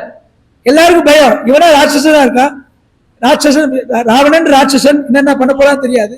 அவருடைய தம்பியா இருக்கும்போது எப்படி போய் பெருமாள் வந்து அவருக்கு சரணாகதி கொடுப்பான்னா அங்கேயும் ராமன் சரணாகதி கொடுத்தா கதை வரப்போறது. இதே போல இவ வர வாங்கி ரொம்ப கஷ்டப்படுறா, சிரமப்படுறா. எல்லா தேவர்கள்லாம் போய் பெருமாள் முறையிட நான் வந்து ராமனா அவதாரம் பண்றேன்னு சொல்லி ராமாவதாரம் ஏற்பட்டுறது. அதாவது அங்கேயே கஷ்டம். ராமன் அவதாரத்துக்கு முன்னாடியே தசரதர் ரொம்ப கஷ்டப்படுறார். பாரியா திசுரோபி லப்துவாசம் தாசு லேபேத சந்ததின்னு 3 மனைவிகளை அடைந்தும் அவனுக்கு சந்ததி கிடைக்கலையா. அப்ப அசரி சொல்ற, ஒரு குழந்தைன்னா உனக்கு 1000 குழந்தை பிறந்திருக்கும், அப்படி இல்லை, சாட்சாத் ராமனே வரப்போறான், அதனால புத்திரகாமேட்டியாக மண்ணு அப்படின்னு சொல்லி புத்திரகாமேட்டியாக பண்ணி அதுல வந்து பாயசத்தினால ராமாவதாரம் ஏற்படுறது. ராமாவதாரம் ஆகி ராமர் என்ன வளர சமயத்துலதான் விஸ்வாமித்திரர் உள்ள வரார். விஸ்வாமித்திரர் உள்ள வந்த உடனே தசரதருக்கு ரொம்ப சந்தோஷம். ஒரு பிரம்ம ரிஷி, அதுவும் வசிஷ்டர் வாயாலே பிரம்ம ரிஷி பட்டம் வாங்கினவர். வசிஷ்டர் ரொம்ப உயர்ந்த குரு, ஏன்னா சூரிய வம்சத்துக்கே அவர் தானே குரு. வசிஷ்டர்ன்றவர் ரொம்ப விசேஷமானவர். நீங்களாம் வந்து அதாவது தெய்வங்கள்லாம் நம்ம போய் பார்க்கணும். தெய்வமே நம்மகிட்ட வந்ததுன்னா ரொம்ப சந்தோஷம். தசரதர் என்ன சொல்றாருன்னா, நீங்க என்னெல்லாம் கேட்கறோம் அதெல்லாம் கொடுத்துட்டேன்றாரு. உள்ள வரத்துக்கு முன்னாடியே இவர் என்ன கேட்க போறாரு தெரியாது. எப்படி பாருங்க, ரிஷிகள்லாம் எப்படி டாக்டிஸா கூப்பிடா பாருங்க. உள்ள வரும்போதே இவர் என்ன சொல்ற, சரண்டர் ஆயிடுறார். சுவாமி நீ என்ன ரொம்ப பாக்கியம் பெற்றிருக்க. அதாவது வார்த்தை ரொம்ப ஜாக்கிரதையா பேசணும். வார்த்தைகள்லாம் ரொம்ப நிதானமா, வார்த்தையே விடக்கூடாது. ஞானே மௌனம். ரகுவம் சரஸ்வதி எப்படி இருந்தாருன்னா காளிதாசன் சொல்றார், ஞானே மௌனம் இருந்தாலும், ஞானம் இருக்கு மௌனமா இருந்தாலும், ரொம்ப அமைதியா இருந்தாலும். அதே போல இவர் என்ன பண்ணிடுறார், வரத்தை கொடுத்துறார் தசரதர். உடனே உள்ள வந்து அர்க்கிய பாத்திய ஆசம் எல்லாம் கொடுத்து எல்லாம் பண்ணி எதுக்காக வந்திருக்கேன்னு கேட்கிறாரா. ராம லட்சுமணர் கூட்டு அப்பயே பாருங்க, ராமர் லட்சுமணர் சத்ருக்கன் பரதெல்லாம் கூப்பிடல. ஏன்னா காட்டுக்கு போல தெரிஞ்சித்து போனது. அப்பதான் அந்த மந்திரங்கள்லாம் உபதேசம் பண்ண போறார். அப்ப தசரதர் சொல்றார், ஒரு காலத்துல தேவர்களுக்கெல்லாம் நான் வந்து நிறைய உதவி பண்ணியிருக்கேன், எப்படிப்பட்டு வந்தாலும் நான் பாத்துக்கிறேன். விஸ்வாமித்திரர் இந்த வரத்தை விட்டுட்டு வேற வர கேள்வியா, நானும் ரொம்ப கஷ்டப்பட்டு ஒரு குழந்தைய பெற்றிருக்கேன். பெற்று இப்பதான் குழந்தை என்னென்ன பண்றது, குழந்தையா இருக்கு. இவ வந்து ராட்சசாரை பத்தி எனக்கு தெரியும், நீ யாகம் பண்ணி அவ காக்கிறதுக்கு என்ன வேண்டாம் அப்படின்றாரா. அப்ப சொல்றாரு விஸ்வாமித்திரர், யாகத்தை ராமனை தவிர வேற யாரும் காக்க முடியாது, ராமன் தான் வரணும்னாராம். ஏன்னா அக்னேஸ்வரன் கோபம் எல்லாம் யாகம் பண்ணணும். ஏன்னா விஸ்வாமித்திரர் நினைச்சாலே அவெல்லாம் பஸ்மம் ஆயிடுவான்.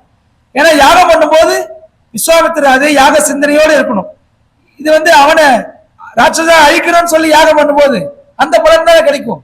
நான் யாகம் பண்ணும்போது எந்த நிச்சயம் இல்லாம அந்த பக்தியா பண்ணும்போது யாகம் ரட்சிக்கப்படும். இல்லைன்னா நான் அவளை ஒத்துத்தர வதம் பண்ணி யாகத்துல உட்கார முடியாது, ஆகுதி கொடுக்க முடியாது. அதனால எனக்கு வந்து விஸ்வாமித்திரர் கேட்கிறார், ராமன் தான் வரணும், லட்சுமணன் தான் வரணும்னா. அப்பதான் வசிஷ்டர் சொல்றார், ஏ தசரதா, நீ வந்து அவரு கோபத்துக்கு ஆளாக அடுத்தது சொல்ல போறார், பொய் வாக்கு கொடுத்த நீ ரொம்ப நாளைக்கு நல்லாருன்னு சொல்ல போறார். ஏன்னா ஒரு வார்த்தை சொல்றதுலே இருக்கு, நன்னாரு என்ற வார்த்தையே எந்த மனசோட சொல்றான்னு இருக்கு. ரொம்ப தாபத்தோட நன்னாருன்னா நம்ம நல்லா இருக்க மாட்டோம். அதே சந்தோஷமா நன்னாருன்னாதான் நம்ம நல்லா இருக்கும். ஆனா இவர் ரொம்ப துக்கத்துல இருக்கா விஸ்வாமித்திரர். அப்ப சொல்றார், பொய் வாக்கு கொடுத்த நீ ரொம்ப நாளைக்கு நன்னாருன்னு சொல்ல போறாராம். அதெல்லாம் வசிஷ்டர் பார்த்துட்டு, வேண்டாம் அவர்கிட்ட சாபம் வாங்கிக்காத, ஏன்னா நீ நினைச்சுப்ப அவர் உன்னை ஆசீர்வாதம் பண்ணா நினைச்சுப்ப, அர்க்கியபாத்திய ரொம்ப சந்தோஷமா நினைச்சுப்ப, ஆனா அவர் சபிச்சாருன்னா நீ தாங்க மாட்ட அப்படின்னு சொல்லி அவரை சமாதானம் பண்ணி வசிஷ்டர் விஸ்வாமித்திரரால் காக்கப்பட்ட ராமனுக்கு பயம் கிடையாது என்றாராம். பாருங்க அந்த வாக்கியம் பாருங்க, விஸ்வாமித்திரரால் காக்கப்பட்ட எம்பெருமான் ராமனே ஒரு பெரிய காக்கிற புருஷன். அந்த வசிஷ்டர் சொல்றாரு பாருங்க, விஸ்வாமித்திரரால் காக்கப்பட்டான். அப்ப அந்த பால்யமா இருக்கும்போது அவருக்கும் ஒரு தொழில் தேவையா இருக்கு, ஏன்னா காலம் அந்த காலம் அப்படி இருந்திருக்கு. அப்பதான் தாடகைன்னு ஒரு விஸ்வாமித்திர ஐஷன் போறாராம். முதல்ல தாடகை தான் பாக்குறாராம். அப்ப விஸ்வாமித்திர அழிக்காம ராமனை தூண்டி விட்டு, ஏ ராமா தாடகையை வதம் பண்ணேன்னு சொல்றாராம். அந்த தாடகையை முதல்ல ராமன் வதம் பண்ணது பெண் ராட்சசி சாராம். எல்லாம் பெண்ணா இருக்காலே அதெல்லாம் யோசிக்கலையாம். விஸ்வாமித்திர சொன்ன உடனே ஒரே ஆர்டர்ல அவரை அந்த ராட்சசியை அழிச்சு அந்த காட்டை சுத்தப்படுத்தி, அந்த வனத்துல ரொம்ப ராட்சசி ரொம்ப தாங்க மாட்டேன், திடீர்னு கத்துவாளாம்.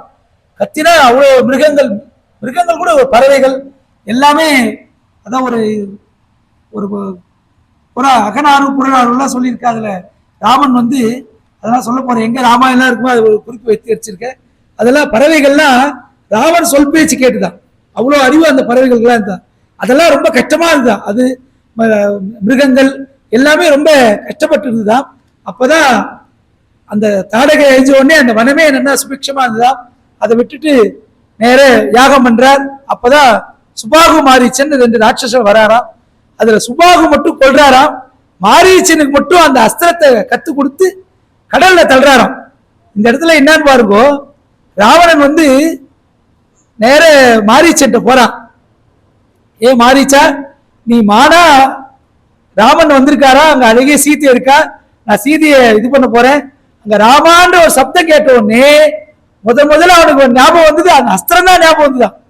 ராமர் அஸ்திரம் போட்டு தள்ளினார் பாருங்க, அது எப்பயோ நடந்தது. ராம அஸ்திரம் போட்டது எப்பயோ. அந்த அஸ்திரம் அந்த ராவணன் சொன்னாராம், இது இந்த இடம் எப்பன்னு கேட்டா, கல்யாணமாயி வனவாசம் எல்லாம் வனவாசம் போற சமயம், கல்யாணமாயி வனவாச சமயத்துல இந்த நிகழ்ச்சி நடக்கிறது. பொன்மானா வரப்போறா மாரீச்சன். ராவணன் ஐடியா கொடுக்குறான், நீ பொன்மானா போ அப்படின்னு. அப்பதான் மாரீச்சன் நினைக்கிறான், எப்படி இருந்தாலும் ராவணன் நம்மளை கொல்றுவான், என்ன அதனால யார் கையிலே நம்ம போறது, ஸ்ரீமன் நாராயணன் ராமனுடைய அவர் கையாலே நம்ம செத்து போயிடுவோம், ஏன்னா மரணம் நிச்சயம். அன்னைக்கு விட்டு வச்சா ராமன், அன்னைக்கே போயிருக்கணும், பரவாயில்ல இவ்வளவு நாள் ஜீவன் கிடைச்சது, ரொம்ப சந்தோஷம் அப்படின்ட்டு அந்த ராமனுடைய அஸ்திரத்தாலே எப்படி அன்னைக்கே அஸ்திரம் ரெடி ஆயிடுச்சு நம்மளுக்கு. அந்த அஸ்திரம் நம்மளுக்கு என்ன பண்ணிருக்கு, கடல்ல தான் தள்ளி இருக்கு. திருப்பி பூமிக்கு பந்து போல கடல் போய் பந்து திருப்பி அடிக்க போறது, அவ்வளவுதான். அன்னைக்கே அடிச்சிருக்க வேண்டியது, கொஞ்சம் என்னுடைய பாக்கியம் லேட்டா அடிக்க போறது அப்படின்ட்டு உடனே அவர் சரின்ட்டாராம்.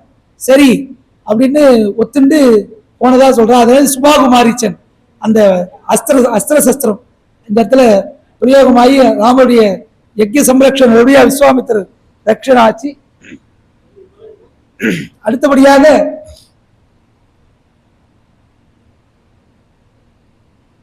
விஸ்வாமித்திரர் என்ன சொல்றாராம், நேர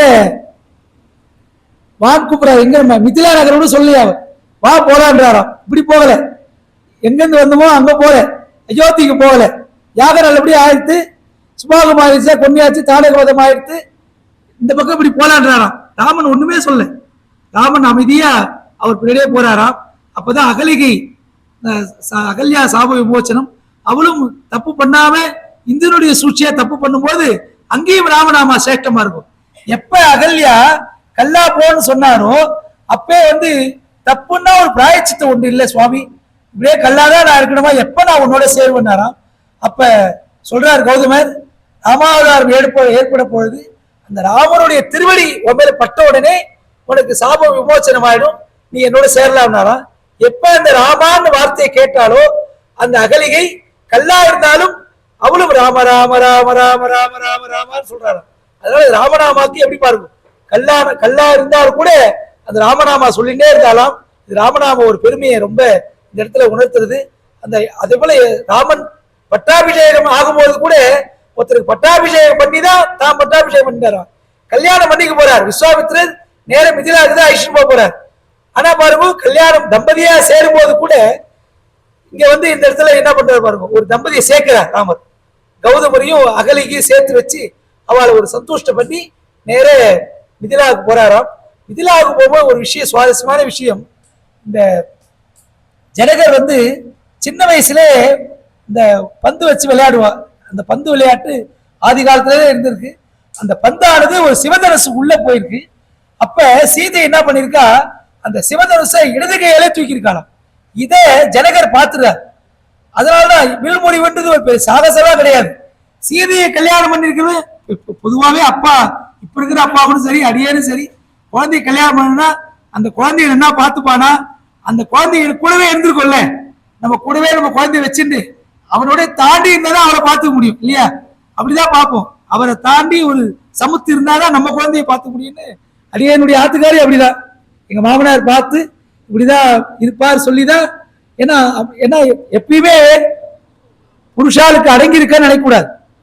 இந்த நாளைக்கு சொல்ல போற பாருங்க, தேவகி அவ தம்பதிகள் யாருமே அந்த காலத்துல, இப்ப இந்த காலம் சொல்ல முடியாது, பயமா இருக்கு.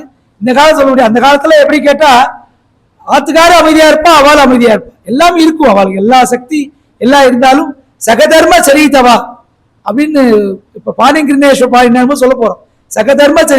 சகதர்மத்தை கடைபிடிப்போம். தர்மம், ராமாயணமே தர்மம் தான். ராமாயணமே தர்மம், ராம அவதாரமே தர்மம்ன்ற. முதல்ல அதாவது வேதத்துக்கு அப்புறம் உருவானதே காவியம் இதுன்னா ராமாயணம் தான். வேதம் அப்படின்னா வேதத்துல என்ன சொல்லிருக்கு, தர்மம் தான் சொல்லியிருக்கு. தர்மம் சரேன்னு சொல்லியிருக்கு. தர்மத்தை கேளு உபதேசமா தான் சொல்லல, தர்மத்தை நம்ம கடைபிடிக்கணும் தான் சொல்லியிருக்கு. எல்லாம் தர்மமா தான் சொல்லியிருக்கு.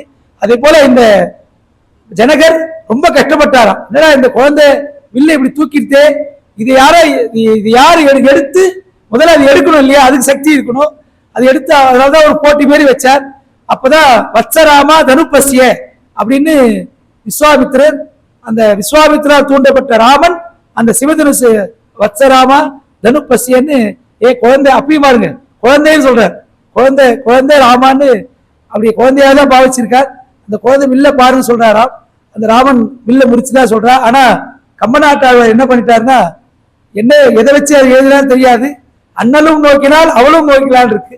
இதுல என்னன்னா வில் முறிஞ்சிருச்சு. வில் முறிஞ்ச உடனே ராமன் ஒத்துக்க மாட்டேன்றார். உன் கூடவே வந்துட்டேன், எல்லாம் வந்துட்டேன், திரு கல்யாணம் எங்க அப்பா அம்மாலாம் வேணாமா? ராமன் சொல்றார், முதல்ல எங்க அப்பா அம்மா கூடுவா, அவெல்லாம் வந்தாதான் நான் கல்யாணம் பண்ணிப்பேன்னு சொல்றார். வில் முறிஞ்சி ஜனகர் ரெடி, மாலை எல்லாம் ரெடியா இருக்கு. ராமன் ஒத்துக்க மாட்டேன்றார். இப்படி இருக்க சூழ்நிலை வால்மீகி ராமாயணம்.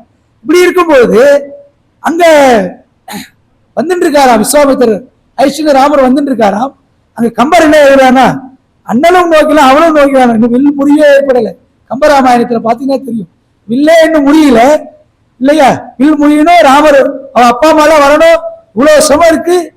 அங்க எப்படி பதிவிரதை வேற சொல்றா, பதிவிரதை எப்படி இன்னொருத்தர் பார்த்துட முடியும்? ஆனா ராமனும் பார்த்தா சொல்றா, அவளும் அண்ணனும் நோக்கினால் அவளும் நோக்கினாள். அது எப்படி அது அப்படின்னு தெரியல. அது கம்பர் வந்தா நேரம் கேட்கலான்னு தான் இருக்கு. அது நம்ம இப்ப புரியல எனக்கு. அது ரொம்ப காலமாக படிச்சதுல இருந்து, ராமாயணம் படிச்சது சரி, கம்பராமாயணம் படிச்சது சரி, என்னடா ராமன் உண்மையா கருணாமூர்த்தி. ஆராதனமே ராமன் தான். அனுமார் விழுப்புரம் அனுமார்ட்டு தான் நான் கைங்கரியமே ஆரம்பிச்சேன். அங்கதான் அந்த அனுமார் மாமா சொன்னார், ஒரு இடமா போயிட்டு இருக்காரு பாலாஜி பட்டர், ஒரு இடமா அடிச்சுட்டு இருக்கார் அவர். அந்த அனுமார் கைங்கரிய ராமன் அப்படி அப்படிப்பட்ட ராமன். அந்த ராமன் இப்படி எழுதினார்னு தெரியல, யாரு விளக்க சொல்ல முடியாது, யாரு விளக்கம் சொல்ல முடியல. ஆனா வால்மீகி எழுதலை. வால்மீகி ஏன்னா அவெல்லாம் பேசினதுதான் இல்லையா, முதல்ல நான் சொன்னேன், இவெல்லாம் பேசினதுதான் நாரதர் கேட்டார். நாரதர்கிட்ட இருந்து தான் வால்மீகி எல்லாம் கேட்டுதான் எழுதினா சொல்லிட்டு. அதனால பெருமாள் மேல பேசிக்கல, அண்ணனும் நோக்கினால் அவளும் நோக்கினால் பேசல. அதனால அது விஷயத்துக்கு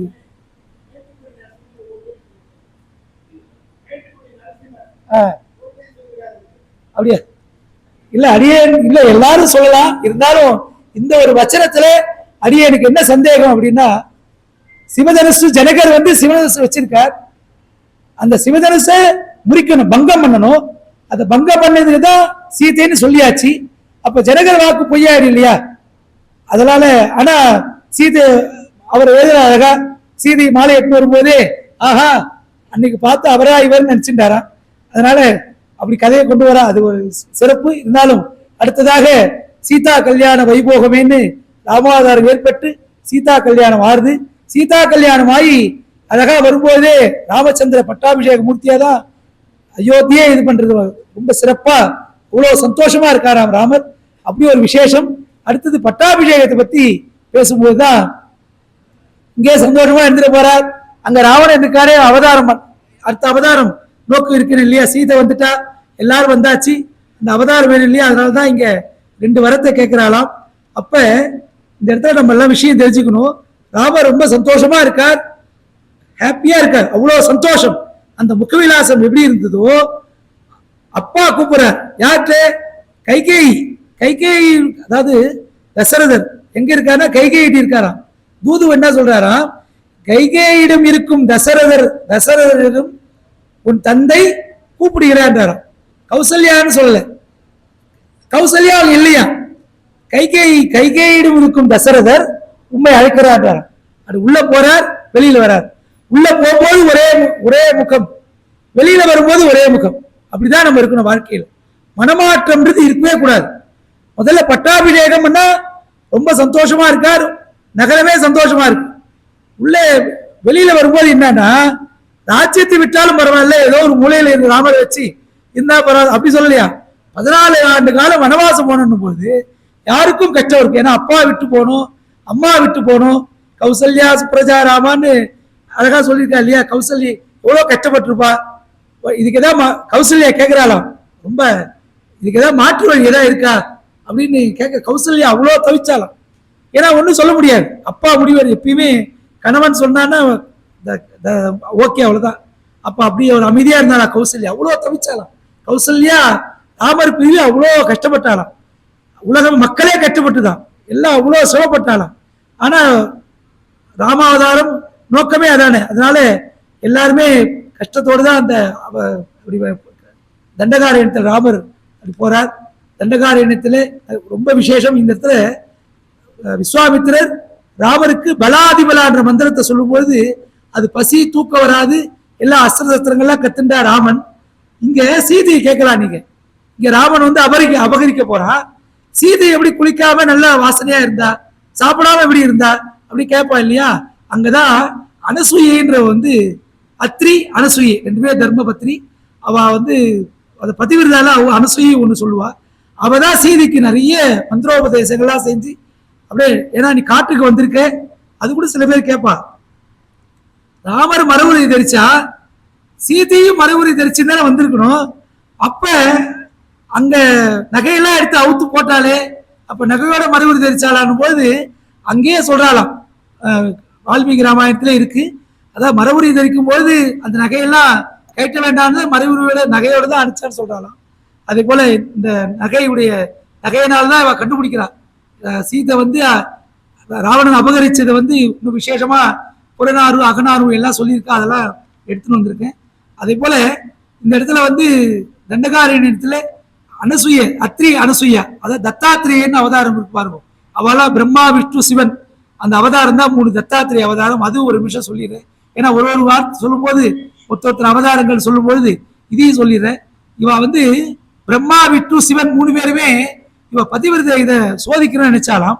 சோதிக்க நினைச்சுதான் உள்ள உணவு பரிமாறும் போது, அதாவது பிறந்த மேனியாக எங்களுக்கு பரிமாறணும் போது இவாள குழந்தையாக்கிட்டாலாம். அவ பதிவிரதா தர்மம் பிரம்மா விஷ்ணு சிவனை குழந்தையாக்கிட்டதுனால இவாளே குழந்தையா பிறந்ததா இன்னைக்கும் தத்தாத்திரேய சேவிச்சா தெரியும். அது சிவன் அம்சம், விஷ்ணு அம்சம். இப்ப இதுல என்ன பேதம் சொல்லுங்க பாக்கலாம். இதுல ஏதாவது பேதம் சொல்ல முடியுமா? என்ன ஆகமம் பூஜை பண்ணணும்? பெருமாள் யோசிச்சாரா? தத்தாத்திரேய அவதாரம் வந்துட்டு பாருங்க. அப்படி ஒரு தத்தாத்திரேய அவதாரம் இன்னைக்கும் தத்தரை எல்லாம் ஆராதனை பண்ணிட்டு இருக்கா. அப்படிப்பட்ட அனசூயை தான் அந்த சீதைக்கு எப்பயும் வாசமா இருந்துட்டே இருப்பாளாம். அதே போல பசி தூக்கம் எதுவுமே வராதான். அந்த மந்திரம் அனசூயை தான் சீதைக்கு நிறைய எல்லாம் பண்ணி கொடுத்து ராவணனும் அதுவும் இன்னும் கேட்பாளாம், ஏன் இந்த சீதைக்கு இவ்வளவு கஷ்டம் வந்தது அப்படின்னும் போது அப்ப சொல்றாராம். ராமன் சொல்றார் என்னன்னா, அங்க லக்ஷ்மணன் எவ்வளவு சொல்ற, அம்மா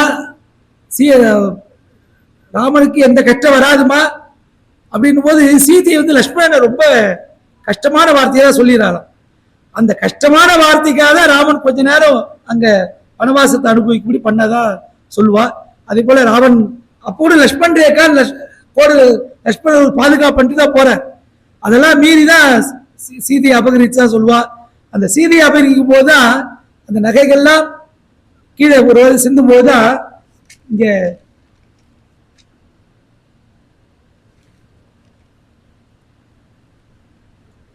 புறநானூறுல 378 அந்த பாடல்ல சொல்லிருக்கலாம். அதாவது சீதையுடைய நகையெல்லாம் அந்த ஒரு பாணன் ஒரு சந்தோஷமா இருந்தா எப்படி சந்தோஷமா இருந்தான்னு சொல்றதுக்கு அது உதாரணத்துக்கு என்ன சொல்றான்னா, ராமாயணத்தை இருக்கிற புறநானூறுல 308வது பாடல்ல அந்த சீதையை கடத்தும் போது நகையெல்லாம் கீழே சிந்தித்து பாருங்க. அதெல்லாம் வானவர்கள்லாம் எடுத்து ஒரு வித்தியாசமா பார்த்து ஒரு மகிழ்ச்சி அடைகிறதாம். அந்த பாணன் எப்படி மகிழ்ச்சி அடைந்தான்னா, அந்த சீதையுடைய ஆபரணம் இந்த குரங்கிட்ட வரும்போது அந்த குரங்குகள்லாம் எப்படி மகிழ்ச்சியா இருந்ததோ அவ்வாறு அந்த பாணன் இருந்தான்னு அந்த புறநானூறுல இந்த ராமாயணத்தை பற்றி ஒரு செய்தி வருது. அதான் கடுந்தரல் ராமன் உடன் புனர் சீதையை வலித்தகை அரக்கன் ஒவ்விய நான்றை நெருஞ்சேர் பெருகின இணைப்பொழிந்தோ அங்கு அப்படின்னு ஊன்பொதி பசுங்குடையார்ன்ற ஒரு சொல்லியிருக்கார். அதாவது ரொம்ப அந்த அதுலதான் கண்டுபிடிக்கிறார். அங்கதான் நகையெல்லாம் பார்த்தாது அவர் ராமர் ஆசுவாசமாறார் சொல்றார். அதே போல இந்த இடத்துல ஜடாயு ரொம்ப விசேஷமா சொல்லணும். ஜடாயு போய் ரொம்ப போராடுறார். ஜடாயுவே நான் நினைச்சா ஒரு எங்க உயிர் இருக்குன்னு இவன் தப்பா சொல்லிடுறா. அவர் ரெக்கையை சொல்லி வெட்டி அது ஜடாயு மோட்சம் கொடுக்குறார். அதே போல அது மாமா கூட அவசியம் சொல்லணும்னு சொல்றாராம். ரவிச்சந்திர மாமா ஜடாயு மோட்சத்தை சொல்லுங்க. அங்க ராமன் தூங்கினுதான் சொல்றார். ஆனா புள்ளபோதுங்குடியில தாயார் சன்னதியோட ராமன் இருக்கார். பொற்றாமரைன்னு தாயார் பேரு. ஏன்னா எந்த காரியமும் தாயார் எல்லாம் பண்ணக்கூடாது. மனைவி இல்லாம எந்த காரியம் பண்ணாலும் அது அபத்தம் சொல்லியிருக்கா நம்ம தர்மசாஸ்திரத்துல. அங்க என்னன்னு கேட்டீங்கன்னா, பொற்றாமரை தாயார் பேர் பொற்றாமரை. அதை பிரதிஷ்டை பண்ணி அங்க ஜடாய்க்கு கர்ம காரியங்கள்லாம் பண்றா சொல்றா. அப்பதான் சீதை ஜடாயு சொல்றார், சீதையை ராவணன் கடத்தின்னு போனதை பார்த்தேன், சீதையை பார்த்தன்னு போதுதான் அங்க ராமன் நல்லா அயர்ந்து தூங்குறான்ற ஒரு செய்தியை.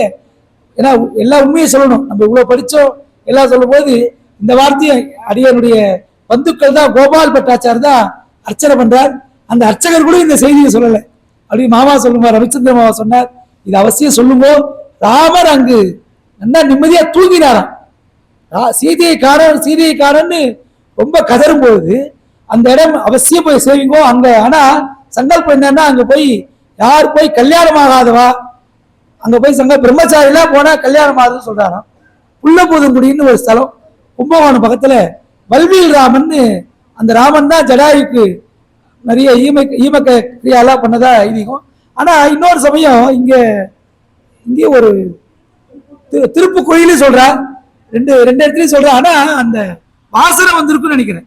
இங்க எப்படின்னா, திருப்புக்குழியில ஜடாயு சம்ஸ்காரம் பண்ணும்போது அதனுடைய புகையுடைய நாற்றம் தாழாமல் தாயார் திருப்படி தான் சொல்றா. ஏன்னா நிச்சயமா புள்ளபூதுங்குடிக்கும் திருப்புக்குழிக்கும் ஒரு சம்பந்தம் இருக்கும். ஏன்னா ராமாயணத்திலே புள்ளபூதுங்குடி தான் அத்தாரிட்டியா ஆழ்வார்கள்லாம் சொல்லியிருக்கா. அது பொய்யாகாது. அதனால திருப்புக்குழியில தாயார் அந்த ஜடாயுடைய சம்ஸ்காரம் பண்ணுவேன். ஏன்னா அவ்வளவு பெரிய சரியில்லை. ராவணனே போய் எதிர்க்கிறான்னா எப்படிப்பட்டிருக்கும். ஆனா ராவணன் ரொம்ப நல்லவன் தான் அவர் சொல்லணும். அவ்வளவு நல்ல ஈஸ்வரப்பட்ட பெற்றவன். ஒரு சின்ன தங்கை சூர்பனகையினால அந்த தப்பை பண்ணிட்டா சொல்ற. விபீஷன் எவ்வளவு சொல்ற, எடுத்து சொல்றார். யார் சொல்லி அதை கேட்கல. கேட்டிருந்தானா அன்னைக்கே ராமரே போய், அதான் ராமரை இன்று போய் நாளை வான்னு சொல்றார். யுத்தத்திலேயே ராமனுடைய கருணை பாருங்க. இன்று போய் நாளை வா அப்படின்னு சொல்றார் ராமன். அது மாதிரி ரொம்ப விசேஷமான இந்த சமயத்துல உண்மையாவே கோபாலபுரத்துலதான் அந்த ஞானம் எனக்கு. ராமர் தூங்கினான்றதே அந்த செய்தி கேட்டு நானும் சந்தோஷப்பட்டேன். மாமா சொன்னார், ரவிச்சந்திர மாமா, கண்டிப்பா இந்த ஜடாயு மோட்சத்தை சொல்லுவோம், அதுல ராமன் சத்த கண்ணா செஞ்சான்னு சொல்லுவோம்னு சொல்றார். நான் இன்னும் அந்த பற்ற இன்னும் பார்க்கல. பார்த்தா கண்டிப்பா இதெல்லாம் சொல்லுங்கோ, இது ஒரு விசேஷம் இருக்கு அப்படின்னு சொல்லலான் இருக்கேன். அதே போல ஜடாயுடைய மோட்சம் சிறப்பா ஆனது. அதே போல இந்த இடத்துல ராமன்னாலே ஹனுமாரை கண்டிப்பா சொல்லி ஆகணும். ஆஞ்சநேயன் சொல்லாம நம்ம ராமாவதாரத்தை நம்ம முடிக்க முடியாது. ஆஞ்சநேயன் ஹனுமார் எப்படின்னா தன்னலமற்ற சேவை, அனுமார் மாதிரி ஒரு கைங்கரியம் பண்ண முடியாது. ராம ராம ராம ராம ராமான்னு சதா சர்வகாலம் இந்த ராமச்சந்திரன் தான், அவர் தான் சுக்ரீவனோட சக்கியம் பண்றார். இங்க ராமன் தண்டகாரண்யத்துல சுக்ரீவனை சக்கியம் பண்ணி, சுக்ரீவ் அது கூட சில பேர் நிறைய பட்டிமன்றம்லாம் வைப்பா. ஆனா வாலியே சொல்றார், நாங்க மனுஷ தர்மம் கிடையாது, நாங்களே வானரங்கள், வானரங்களுக்கு எதுக்கு ஒரு பொண்டாட்டி 2 பொண்டாட்டி, நீ என்ன ஒரு ராமனான வாலி கேட்கிறார், வாலி கேள்வியெல்லாம் கேட்கிறார். ஆனா சுக்ரீவனுடைய அந்த வார்த்தை ராமருக்கு நல்லது பட்டிருக்கு, அதான் வாலி வதம் ஆயிருக்கு. இதெல்லாம் ஒரு ராமாயணத்துல ஒரு சர்ச்சையாவே பட்டிமன்றம் கூட வைக்கிறா. வாலி கொன்றாயிடுத்து இல்லையா, வாலி கொன்றாயிடுத்து. ராமாயணம் எல்லா இடத்துலையும் சொல்லி ஆயிடுச்சு. இன்னைக்கும் ராமாயணம், இன்னைக்கும் நம்ம ராமநாமா கேட்கிறோம், ராமாயணத்தை பற்றி கேட்கிறோம். அந்த கேட்கறது தான் விசேஷம். அந்த கேட்கிற செவி, அதுவும் அந்த புறநானூறு தான் சொல்றான், கேட்காத செவிகளே செவிகள் இல்லை என்றாலாம். அதையும் நோட் பண்ணி கொண்டு வந்துருக்கேன். ராமநாமாவை கேட்காத செவிகளே கிடையாது என்றும். ஆனா ராமருக்கு எதிர்ப்பானவல்ல இந்த வாலிவாதம் என்னன்னாலும் அது தப்புதாசா சொல்றாராம். அது அப்படிலாம் இல்லை. அதான் 7 மரம் அதை தொலைச்சி அவரை தொலைக்கணும். இன்னொன்னு அவன் வர எப்படி கேட்டீங்கன்னா, அவன் சக்தி எல்லாம் யார் போனாலும் அவர் சக்தி அவர் போயிடும், அப்படிலாம் வர வாங்கி வச்சிருக்கா பாருங்க. ஆனா சொல்றான் இந்த ராவணன் நேர போய் சொல்றாரு வாலி, நீ சுக்ரீவன்ட்ட போற முன்னாடி ஏன்ட்ட வந்திருக்கா, நீ என் குழந்தைக்கு தூளி கட்டுற மாதிரிங்க, நம்மளாம் பொம்மலாவை கட்டுற மாதிரி அந்த பொம்மையை ராவணனை பிடிச்சி 10 தலை பூச்சின்னு சொல்லுவானா, மனுஷன் கூட சொல்ல மாட்டான். அப்ப எப்படிப்பட்ட ஒரு வாலி அந்த ராவனுடைய தலையை வச்சு பார் பூச்சி பார் குழந்தைக்கு வேடிக்கை காட்டுவான். ராமா, நீ என்னட்ட வந்திருந்தா நான் ஒரே நிமிஷம் அந்த பூச்சியை கொண்டிருப்பான், கொசு மாதிரி அடிச்சிட்டு போன்றாராம். ஆனா அப்படிலாம் ராமர் போகல, வாலி பக்கம்லாம் போகல. சுக்ரீவன்ட்ட சக்கியம் ஏற்பட்டு அவ சகாக்கள், வானர சகாக்கள், வானர சைன்யங்கள்லாம் ஏற்பட்டு அப்பதான் சுக்ரீவ சக்கியம் அனுமார் ஏற்படுத்துறார். அதுல இருந்தே ராமநாமா அவர் அனுமார் எதுவுமே கேட்கல. ஆஞ்சநேயர் இந்த இடத்துல 3 பேர் உயிரை காப்பாத்துறார். ராமாயணத்துல முக்கியமான பாகம். இங்க சீத்தை கடத்திட்டு போயிடா இல்லையா, சீத்தை ராமராமான்னு இருக்கும்போது ஒரு உயிரை விட்டுலாம். ராமன் மாதிரியே வந்துடுறா, ராமன் மாதிரியே வந்துன உடனே ரொம்ப பயம் வந்துருது. அடுத்து என்ன பண்ண போறான்னு தெரியலன்ட்டு தன் உயிரே மாச்சிக்கலான் போது, அப்ப என்ன ராமன் ஆஞ்சநேயர் நான் தான்பா ஹனுமார், என்ன ராமர் அனுச்சார், கதையெல்லாம் சொல்லல, எந்த கதையும் சொல்லல. ராமர் ஹனுமாருடைய சாதுரியமா இருக்கும். அதனாலதான் புத்திர் அவர் ஸ்லோகத்திலே ஆரம்பமே என்னன்னா, புத்திர் பலம் பலம் முதல்ல சொல்லல, முதல்ல புத்தியை சொன்னான். நீங்க அனுமானம் செய்யுங்கோ, முதல்ல புத்தி வந்துடும். புத்தி வந்தாலே எல்லாம் வந்துடும் நம்மளுக்கு இல்லையா. அதுதான் புத்தி இல்லாம தான் நிறைய காரியங்கள்லாம் நம்ம நிறைய பண்ணிட்டு இருக்கோம். புத்தி வந்தாலே நமக்கு எல்லாமே வந்துடும். அப்ப அனுமார் என்ன பண்றார், சீதைகிட்ட போய் சொல்ற நிலையில் இல்லை, உயிர் போறது ஒரு செகண்ட் தான். ராமன் சொல்றாராம். ராமன் ஒண்ணு இங்கெல்லாம் ராவணான்றா, எல்லாரும் ராவண சப்தம் தான் சொல்றாங்க. அங்க போய் என்னடா இங்க போய் ராமானு அப்படியே செத்து அப்படி வரும்போது, அப்ப எல்லா கதையும் சொல்லி, சீதை அம்மா நீ என் மேல உட்காருண்டாராம், ஐஷன் போயிருந்தாராம். அப்பதான் சிரிக்கிறாராம், என் பிரபு ராமராலே முடியல, அவர் எங்கேயோ தேடிட்டு இருக்காரு, என்ன நீ எப்படி அப்படின்னாராம். அப்பதான் அங்கதான் நங்கநல்லூர்ல சொல்லுவோம் எல்லாரும், முதல் நங்கநல்லூர்ல விஸ்வரூபத்தை நம்ம பார்த்தோம். நங்கநல்லூர்ல இது கேப்பா, விஸ்வரூபம் எடுத்தாருன்றது ஒரு உதாரணம். நங்கநல்லூர்ல இப்பெல்லாம் சப்பையை கட்டிட்டா 8 வழி போறது, 4 வழி போறது, 10 வழி போறது. அப்பெல்லாம் வழியே கிடையாது. இஞ்சிமேடுன்ற இடத்துல அந்த ஒரு சபதி சொல்லிட்டான். சபதி என்ன சொல்லிட்டான், இதுல கல்லு விக்கிரகம் வராதுட்டான். ஆரம்பமே அஸ்து, அதான் எதுவுமே அஸ்து போடக்கூடாது சொல்றது. ஆரம்பமே கல்லை கொண்டு சின்ன பீஸ் குத்தோன்னே இது வராது அப்படின்ட்டார். ஆனா நிச்சயமா சொல்றேன், காஞ்சி மகான் தீர்க்கதரிசி இன்னைக்கு எத்தனை பேர், நானும் பிளாட் வாங்கி நல்லா கோடீஸ்வரனா இருக்கு நினைக்கிறேன். லட்சத்தை தான் வாங்கினேன். ஆனா அதெல்லாம் காஞ்சி மகாபெரிவாருடைய பாக்கியம். காஞ்சி மகாபெரிவா பூஜையும் போது அந்த கல்லை, ஏன்னா நான் கைங்கரியம் பண்ணிட்டு இருக்கேன். அனுமார் அந்த அவசர போலீஸ்ன்னு ஒரு படத்துல ஒரு அனுமார் வருவார். நம்ம ரமணி அண்ணா கண்டிப்பா அனுமார்னா ரமணி அண்ணாவை பத்தி சொல்லி ஆகணும். ரமணி அண்ணா அந்த அட்டை அனுமார் வச்சுதான் அப்படி ஒரு மயிலாப்பூர் உங்களுக்கு எல்லாம் தெரிஞ்சிருக்கும். நிறைய அனுமார் பக்தி, ஆஞ்சநேயரை நேர பார்த்துருப்பாரு கூட நினைக்கிறேன் நான். ஏன்னா அவர் சொன்னா பிரச்சனத்துல சொன்னா, ஒன்னும் இல்லப்பா நீ 3 கட்டுவண்ணா. நாங்களா பார்க்கும்போது ரொம்ப சேர சகதியெல்லாம் கைங்கரியம் பண்ணியிருக்கோம். ஆனா ஒன்னே எவ்வளவு கஷ்டமா இருக்கு, இதுல எங்கடா 3 கட்ட போறான்னு அடியேனும் கமெண்ட் பண்ணியிருக்கேன் நங்கநல்லூர். ஆனா பாருங்க, பஞ்சவடின்னு கட்டிட்டார், அது மாதிரி ஆலங்குடியிலையும் கட்டிட்டார். அவ்வளவு எவ்வளவு சக்தி பாருங்க. ஹனுமாரை விட்டு பிரத்யட்சமா பேசுறார். அதே போல இந்த இடத்துல ரமணி அண்ணா சொல்லும் போது, காஞ்சி மகாபெரியவர் சொல்லும் போது, இந்த ஸ்தபதி முடியாதுன்றான், முடியாது முடியாது முடியாதுன்றான். பெரிய டாக்டரேட்டான், பெரிய ரத்னபூஷன், என்ன பூஷன் அவார்டு. உண்மையா அவர் மேல ஸ்தபதி கிடையாதுதான், உண்மைதான். அந்த ஸ்தபதி நல்லவர் தான், பண்ணியிருக்கார். காஞ்சி மகாபெரிவா பூசியும் போது அந்த கல்லை அப்படி கையில வச்சிருந்தார். வச்சு ரமணி அண்ணாட்ட கை கொடுத்து, போப்பாடி கட்டு வரும்னாராம், இதை பண்ண சொல்லுன்னாராம். உண்மையா சொல்றேன், அனுமார் இருக்கார், அதெல்லாம் ரைட்டு. சீதைக்கு விஸ்வரூபம் கொடுத்தாரு, ரைட்டு.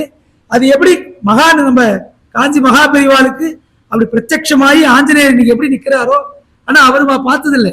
அவர் வந்து அந்த அந்த கோலை போய் நின்று சேவிங்கோ, அந்த கல் வந்து உண்மையா உடையறவே. நாங்க எங்களுக்கு தெரியும், 2-3 இடத்துல மார்பகம் கையெல்லாம் பார்த்தா லேசா அப்படி பயமா தான் இருக்கும் எங்களுக்கும். திருமஞ்சனம் பண்ணி கீழே போய், ஆஞ்சநேயா நான் திருமஞ்சனம் பண்ணி கீழே இருக்கு, பத்திரமா பாத்துக்கோ அப்படின்னு அவன் சொல்லிட்டா. நான் அப்ப கூட அஸ்துதான் பண்ணிட்டு கூட என்ன சொல்றான், 3 கும்பாபிஷேகம் ஆயிடுச்சு சார், 3 சம்பரோஷணம் ஆயிடுச்சு. அதாவது காஞ்சி மகானுக்கு எவ்வளவு பரமாச்சாரியார் பத்தி எவ்வளவு சொல்லுவோம். இது இந்த உதாரணம் ஒன்னே ஒண்ணு போறோம். அவன் நடமாடும் தெய்வம் இன்னைக்கும் பிரத்யட்சமா இருக்கார். இன்னைக்கும் அடியன் கதை இப்ப சொல்ற கதையை காஞ்சி மகாபெரிவா கேட்பான்னு நம்பிக்கையோட தான் இப்ப சொல்றேன். அந்த கல்ல சிரசில் வச்சுட்டு ஒருவன் சொன்னார் வந்துருத்து.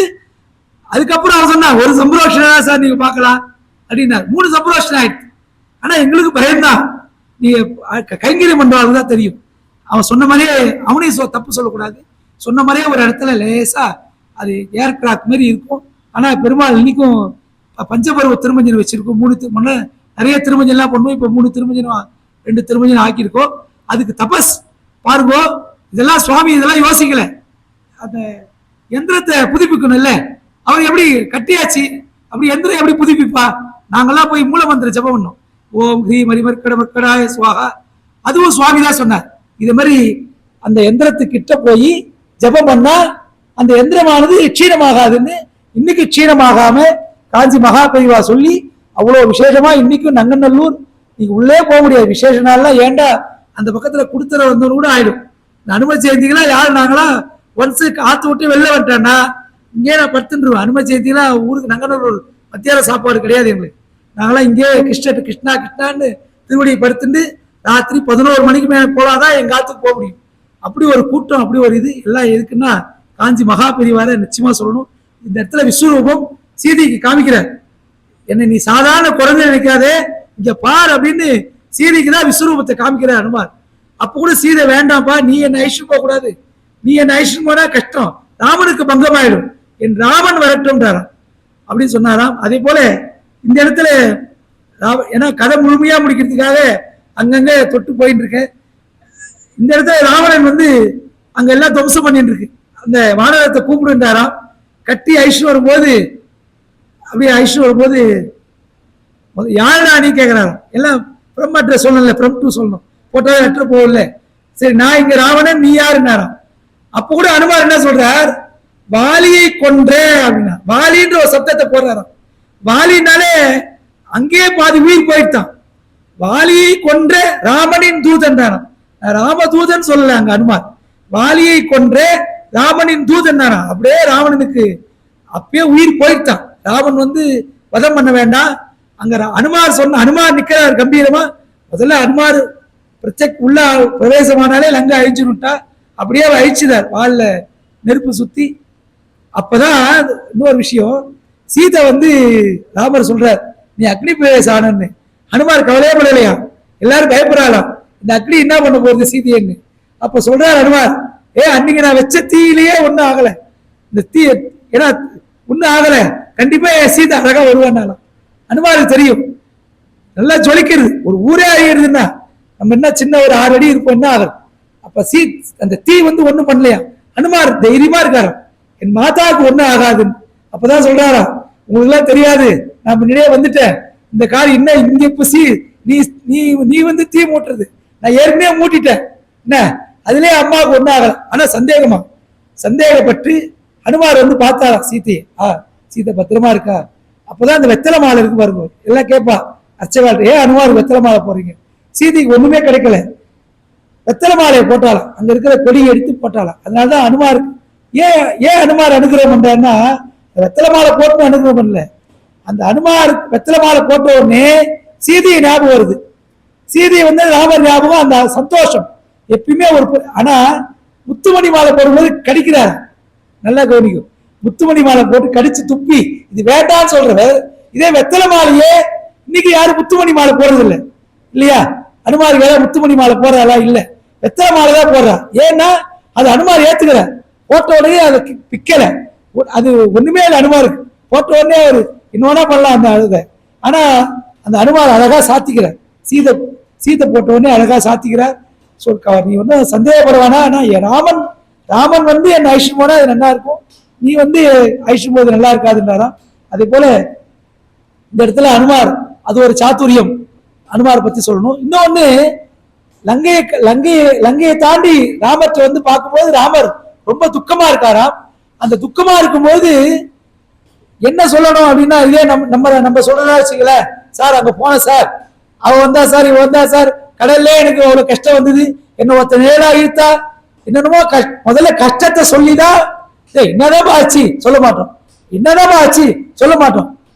நம்மளே நொந்து போய் என்னப்பா சொல்லுப்பா என்னதான் ரொம்ப பாடாப்பட்டு தான் சொல்லுவோம்.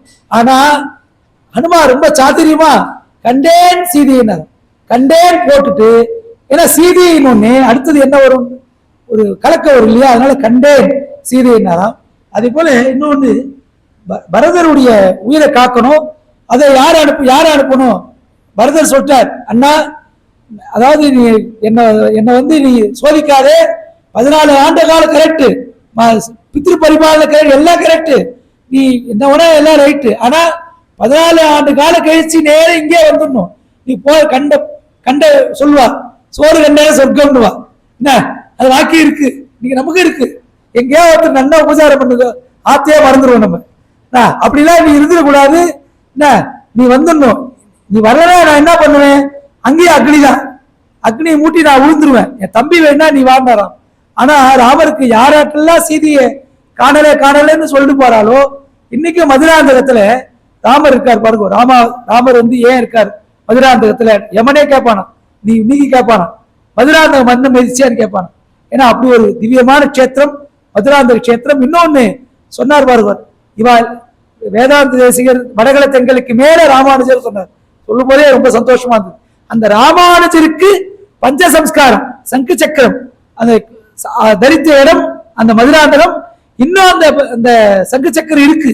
நீங்க மதுராந்தகம் போனா ராமானுஜருக்கு சூட்டப்பட்ட அந்த சமாசிரியம் பண்ண சங்கு சக்கரம் நீங்க சேவிக்கலாம். எவ்வளவு பெரிய பாக்கியமா இருக்கும். இன்னும் மதுராந்தகத்தில் இருக்கு. அப்ப இன்னொன்னு, 2 பேர் கை கோத்திருப்பா, கல்யாண திருக்கோலம் ரொம்ப விசேஷம். இயம் சீதா மம சுதா சகதர்ம சரிதவா பிரதீச்சைனம் பத்ரந்தே பாணிங்கிருஷ்ணேஸ்வபாணினா. அதுதான் சீதா கல்யாண வைபோகமேன்னு அந்த சீதா கல்யாணத்தை போய் சேவிக்கலாம். அழகா கை காமிப்பா, 2 பேரும் கை பிடிச்சிட்டு இருப்பா சீதா கல்யாணம். அந்த இடம் ரொம்ப விசேஷம். அந்த இடத்துல என்னன்னு கேட்டீங்கன்னா, எல்லாரையும் பார்க்க போனா சொன்ன பாருங்க, அங்க ஒரு மலை இருக்கும். இன்னைக்கு சேவிக்கும், எல்லா இடத்துலயும் மலை இருக்கும். அந்த மலை மட்டும் உயர்த்து இருக்கும். ராமர் சீதை அப்படி போறாரா, அந்த மலை தடுத்துதான், மலை தடுத்து, ஏ ராமா நில்லுன்னாரா. இங்க விபண்டக மகரிஷி இருக்கா, நீ மறந்துட்ட அப்படின்னா. அந்த விபண்டக மகரிஷி ராமர் பக்கத்திலே இருப்பார். அந்த விபண்டக வகுலாரண்ய கஷேத்திரம்னு மகிழ மரம், நன்னா இன்னைக்கும் அந்த மகிழ மரம் எல்லாம் இருக்கு. நன்னா கமன்னு உள்ள போகும்போதே வாசனையா இருக்கும். அதெல்லாம் அந்த போங்கோ அடி என்ன அங்க வாசிச்சேன் 10 வருஷ காலம். அங்க குளத்துல குளிக்க வேண்டியது, அப்புறம் ஏரிக்கு போய் குளிச்சோம். அந்த ராமர் சன்னிவேசம் ராமர்கிட்ட நித்திய ராமர்கிட்ட இன்னும் நன்னா இருக்கு. பாலாஜி பட்டாச்சாரம் என்ன இல்லை, நான் ரகுவீர பட்டாச்சாரம் அங்கதான் சன்னிவேசம். மதுராந்தகத்துல வாசிச்சவா, மதுராந்தகம் இருந்தவா எல்லாருமே நல்ல ஒரு சேற்றத்தை அடைஞ்சிருக்கா. அடியன் ஒரு சின்ன உதாரணம், அதுல மதுராந்தகத்துல இருந்ததுக்கு ஒரு உதாரணம். யமன் கேட்பானா, மண்ணை மிதிச்சேன், நான் மண்ணிலே வாழ்ந்தோம், மண்ணிலே புரண்டோம், எல்லாம் இருந்தோம் மதுராந்தகத்துல. அப்படிப்பட்ட ஒரு கஷேத்திரம் நீங்களாம் அவசியம் இது கேட்டதுக்கு அப்புறம் போகணும். அதான் விசேஷம்.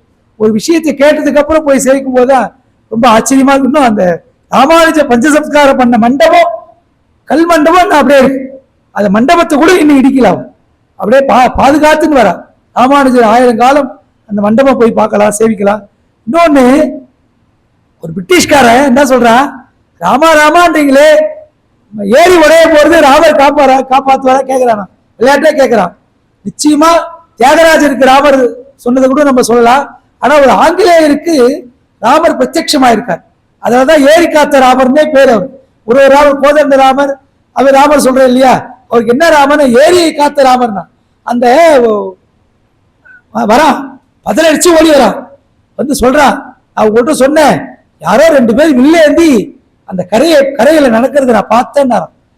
ராமலட்சுமணர் வில்லேந்தி அங்க கரையை கடந்திருக்கார். இன்னைக்கும் அந்த ஏரியில போய் ராமநாமா சொல்லும்போ, நீங்க எங்க வேணா ராமநாமா சொல்லிட்டு அந்த ஏரிக்கரையில நீங்க ராமநாமா சொல்லுங்க, நிச்சயமா ஒரு வைப்ரேஷன் இருக்கும். ராம ராம ராம ராமநாமா சொல்லியிருக்கேன், ஆனா எங்கெல்லாம் சொல்லியிருக்கேன்னு சொல்லும் போது நீங்க நிச்சயமா அந்த மதுரை அந்த ஏரிக்கு போகணும், அந்த ஜலத்தை பார்க்கணும். அங்க ராமன் பொதுவா சொன்னா கதையை மட்டும் சொன்னா போறாது, அதை அனுபவிக்கணும். அங்க போய் நீங்க சொல்லி பாருங்க, நீங்க நிக்கிற நேரம் தெரியாது. இது ஒரு உதாரணம். என்ன உங்களுக்கு எனக்கான ஏற்ற அனுபவத்தை சொல்றேன். நீங்க சொல்லி பாருங்க, நம்ம இத்தனை மணி நேரம் நம்ம இங்க நின்னமானு இருக்கும். அந்த ராமநாமம் அப்படி ஒரு விசேஷம். அங்க ராமன் சஞ்சரிச்ச இடத்துக்கு ஒரு விசேஷம் இருக்கும். கோயில கூட அந்த ஏரிக்கரை ஏறி இன்னும் பெருமாள் ஏழ்வார் உள்ள சுரங்க பாதையெல்லாம் இருக்கு.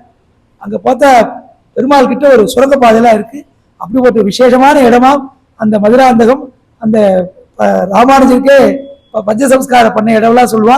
அந்த மலை வந்து இன்னைக்கு போய் பார்க்கலாம், எல்லா மலையும் பார்க்கலாம்.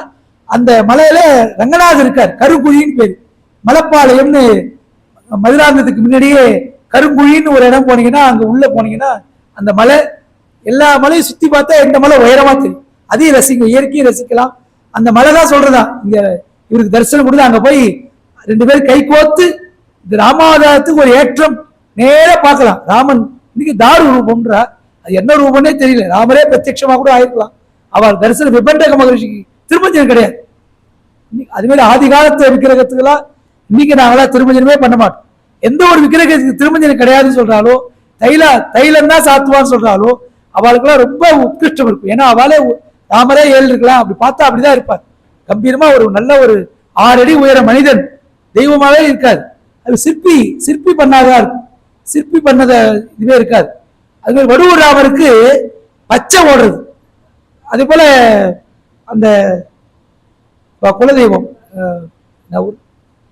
தில்லை விளாகம், தில்லை விளாக ராமருக்கும் உற்சவர் விக்கிரகத்துக்கு பச்சை நரம்பு தெரியுது. தில்லை விளாகம் போங்க, அந்த பச்சை நரம்பு அர்ச்சகர் காட்டுவார். நரம்புல ரத்தம் ஓடுறது. இன்னைக்கும் தில்லை விளாகலாம் போய் சேவிக்கணும். வடுவூர் போய் சேவிக்கணும். வடுவூர் ராமர் அப்படி அழகு ராமன் அழகு, அங்கதான் போய் சேவிக்கணும். அதே போல ரொம்ப விசேஷமா இந்த இடத்துல கதைக்கு வருவோம். பரதனுடைய உயிர் காக்கிறதுக்காக அனுப்புறார்.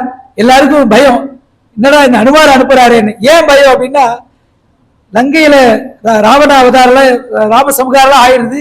ராமசமுகாரம் ஆகி இங்க பிரம்மகத்தி, ஏன்னா பிராமணன் அவன், ராவணேஸ்வரன் ஒரு பிராமணன். அந்த பிரம்மகத்தி தோஷம் வரத்துக்காக ஒரு லிங்க பிரதிஷ்டை பண்ணு சொல்லி ஹனுமார் அனுப்புறார். ஹனுமார் எங்கெங்கயோ போய் தேடுறார், எங்கெங்கயோ போய் தேடி சிரமப்படும் போது ஆனா கொண்டு வந்துடுறாரு. இன்னைக்கும் ராமேஸ்வரத்துல ஹனுமாரால பிரதிஷ்டை பண்ண ஒரு லிங்கம் இருக்கு. சீதையை பிரதிஷ்டை பண்ண லிங்கமும் இருக்கு. ஹனுமார் பிரதிஷ்டை காட்டுவா, ஹனுமாரா பிரதிஷ்டை பண்ண லிங்கம். ஆனா அந்த நேரத்துக்கு வரல. சீதையால பிரதிஷ்டை பண்ண லிங்கம் வச்சாச்சு. அப்போ ராமர் சொல்றார், இதை நகர்த்திட்டு நீ வேணா வையன்னு. நகர்த்த முடியல. அந்த கர்வம் வந்து ஹனுமார் சரண்டர் ஆகிறார். ஆனா இந்த இடத்துல பாருங்க, எல்லாரும் பயப்படுறா. வானர சைனிகள் எல்லாருமே, ஏன்னா அது ஏற்கனவே லேட் ஆயிடுச்சு, இன்னும் உயிரை காக்கணும். பரதர் வந்து ஒரு நிமிஷமானாலும் நெருப்புல ஊழ்ந்துடுறார்.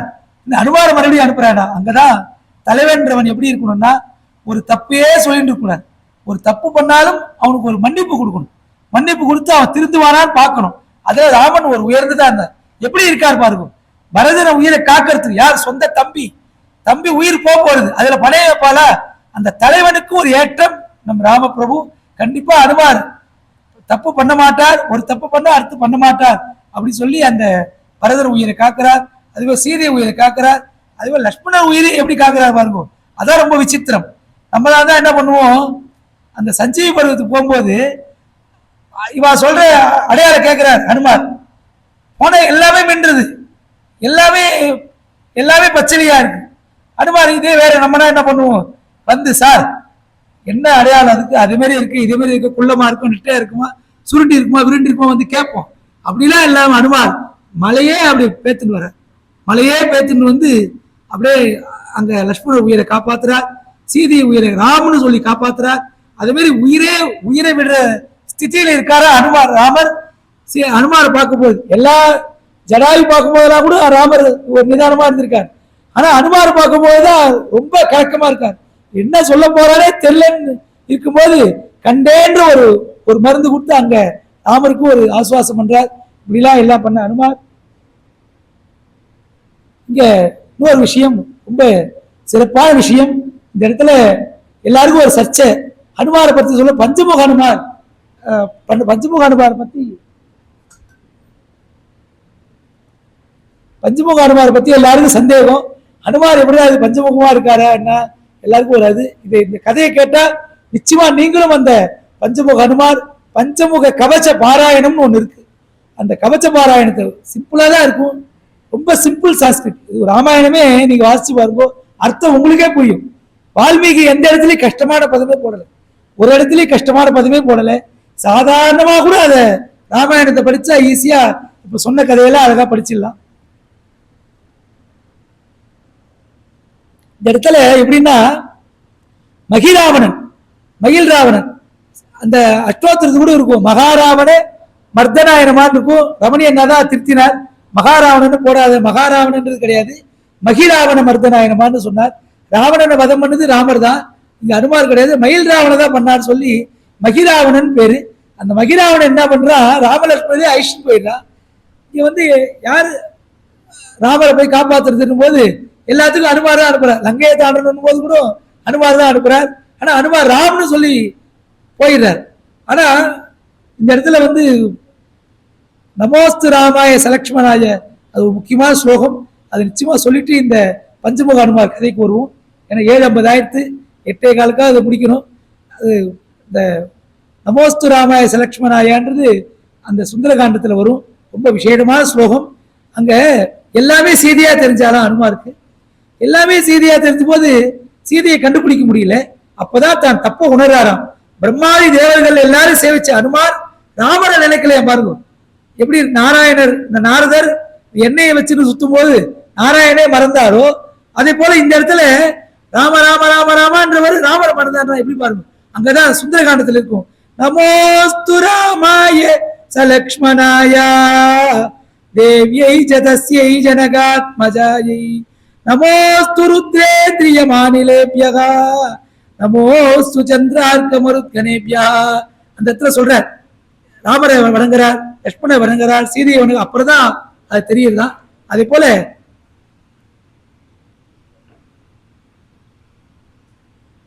இந்த பஞ்சமுக அனுமார் ஒத்தர் தான். பஞ்சமுக அனுமார் எப்படி வந்ததுன்னா இவெல்லாம் வருஷமா தலையை வச்சிருந்தா அப்படி கிடையாது. இதுல என்னன்னு கேட்டீங்கன்னா மயில் ராவண ஐஷன் போயிடுறார். உள்ள போறதுக்கு அனுமார் தவிர யாரும் முடியாது என்றார். அப்ப கை கூப்பி கருடனை உபாசனை பண்றார். ஏன் கருட பகவானே, நான் அனுமார் எல்லாம் ரைட்டு எல்லாம் பண்ணேன், ஆனா எனக்கு அங்க ஏதாவது விஷம் தீண்டினா நீங்க உடனே வந்து என்னை விடுவிக்கணும். ஏன்னா கருடனை உபாசனை பண்ணா விஷகராயா அந்த பஞ்சமுக கவச பாராயணம் படிங்கோ, அதுல இருக்கும் கருடான நாயா கருட முகத்துடையவன் விஷங்களை போக்கட்டும் அப்படின்னு. ஏ கருட பகவானே என்ன விஷத்தை போக்கணுன்றாராம். அதே போல ஹயக்ரீவரை பிரார்த்தனை பண்றார். ஏ ஹயக்ரீவா, எனக்கு புத்தி வந்து மங்கக்கூடாது, எனக்கு சதா சர்வ காலம் ரொம்ப புத்தி இருந்துட்டே இருக்கும், புத்தி இருப்பாலும் அனுமார் சொல்ற மாதிரி இருக்கும். அது மாதிரி அனுமாரே ஹயக்ரீவரை பிரார்த்தனை பண்றார். ஏ ஹயக்ரீவா, நீ என் உடம்புல வந்துடணும், உன்ன மாதிரி நான் இருக்கணும். ஏன்னா சரஸ்வதிக்கே வித்தை கத்து கொடுத்தவர் ஹயக்ரீவர். இது சொன்னா அடிக்க கூட வந்துருவா. ஏன்னா சொல்ற ஒரு வைஷ்ணவர் என்ன, நாங்களாம் சரஸ்வதி நமஸ்துப்பியம் வரதே காமரூபிணி வித்யாரம்பம் கரிஷ்யாமி சித்திர்போது மேசதா நான் நீங்க சொல்றோம், நீங்க ஞானானந்தமயம் தேவன். ஆனா இது உண்மைதான். இது ஹயக்ரீவர் சரஸ்வதிக்கு கல்வி கற்றுக் கொடுத்தால் என்ன, அதுக்காக நம்ம வேதமா நானும் ஆரம்பத்திலே சொல்றேன், வேதமே கிடையாதுன்னு சொல்றேன். எல்லாரும் எல்லாம் ஒண்ணுதான். ஞானானந்தமயம் தேவம் நிர்மலஸ்பலிகா கிருதி ஆதாரம் பேஸ் ஆதாரம் சர்வ வித்யானாம் அயக்ரீவ உபாஸ்மகே. எல்லா வித்தைக்கும் ஆதாரமானவர் இவர் தான். அதனால வித்தைக்கு ஆதாரம் இவர் நானு ஸ்லோகம் இது நீங்க ஒத்துண்டான். நீங்களா சொல்றீங்க இல்ல, ஞானானந்த மயம் சொல்லும் பொழுது ஆதாரம் இதுல இருக்கு பாருங்க.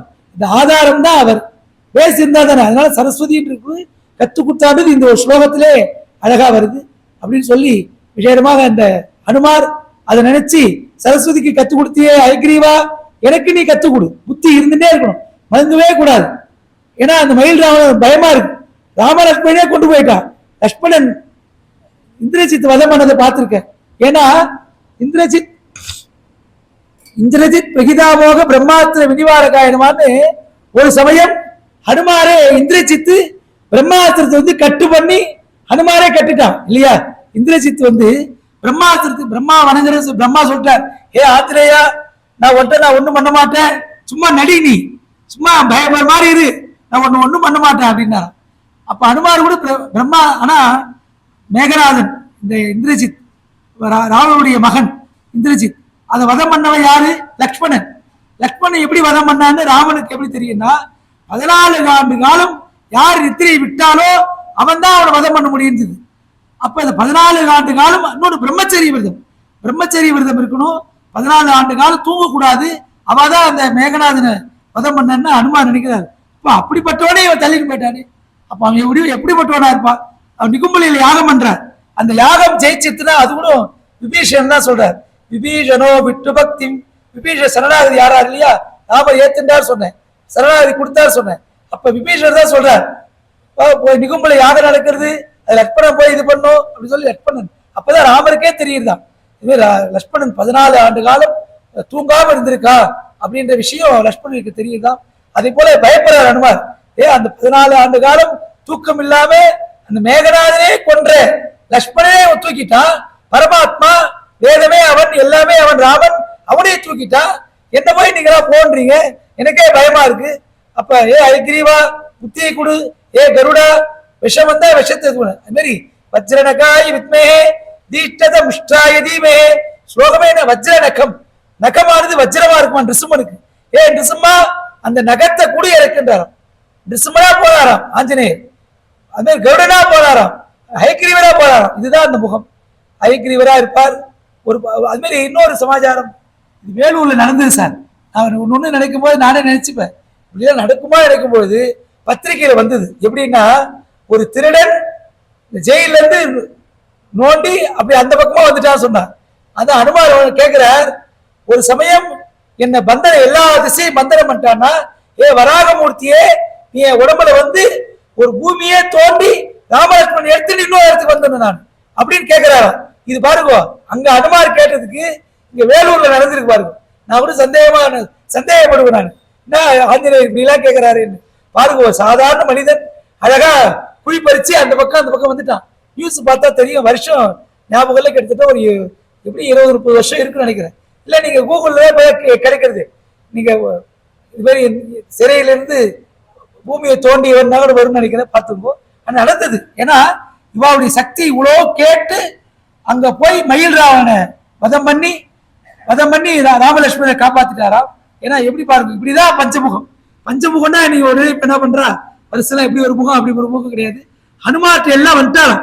நிருசிம்மர் வந்தார், வராகர் வந்தார், கருடன் வந்தார். சொன்னவனே ஹனுமார் சொன்ன அப்படி ஹனுமார் அப்படி ஒரு அனுகிரகம். ஏன்னா காப்பாத்து யார முதல்ல ஆரம்பத்திலே பெருமாள் சொல்லிட்டார், நான் வந்து வதம் பண்ணா நீங்க எல்லாம் உதவி பண்ணணும். பெருமாள் வந்து ராவணோ மானுஷாதன்னின்னு வரம் கேட்ட மாதிரி இருக்கும்.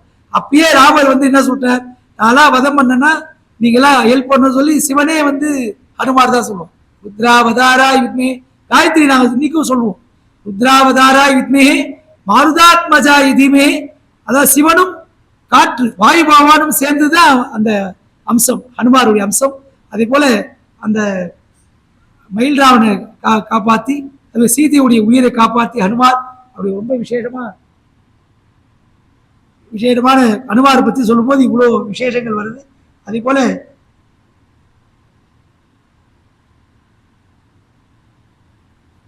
நாரதனுடைய விருத்தாந்தமும் சொல்லியாச்சு, ராமாவதாரத்துல முக்கியமா சொல்லியாச்சு.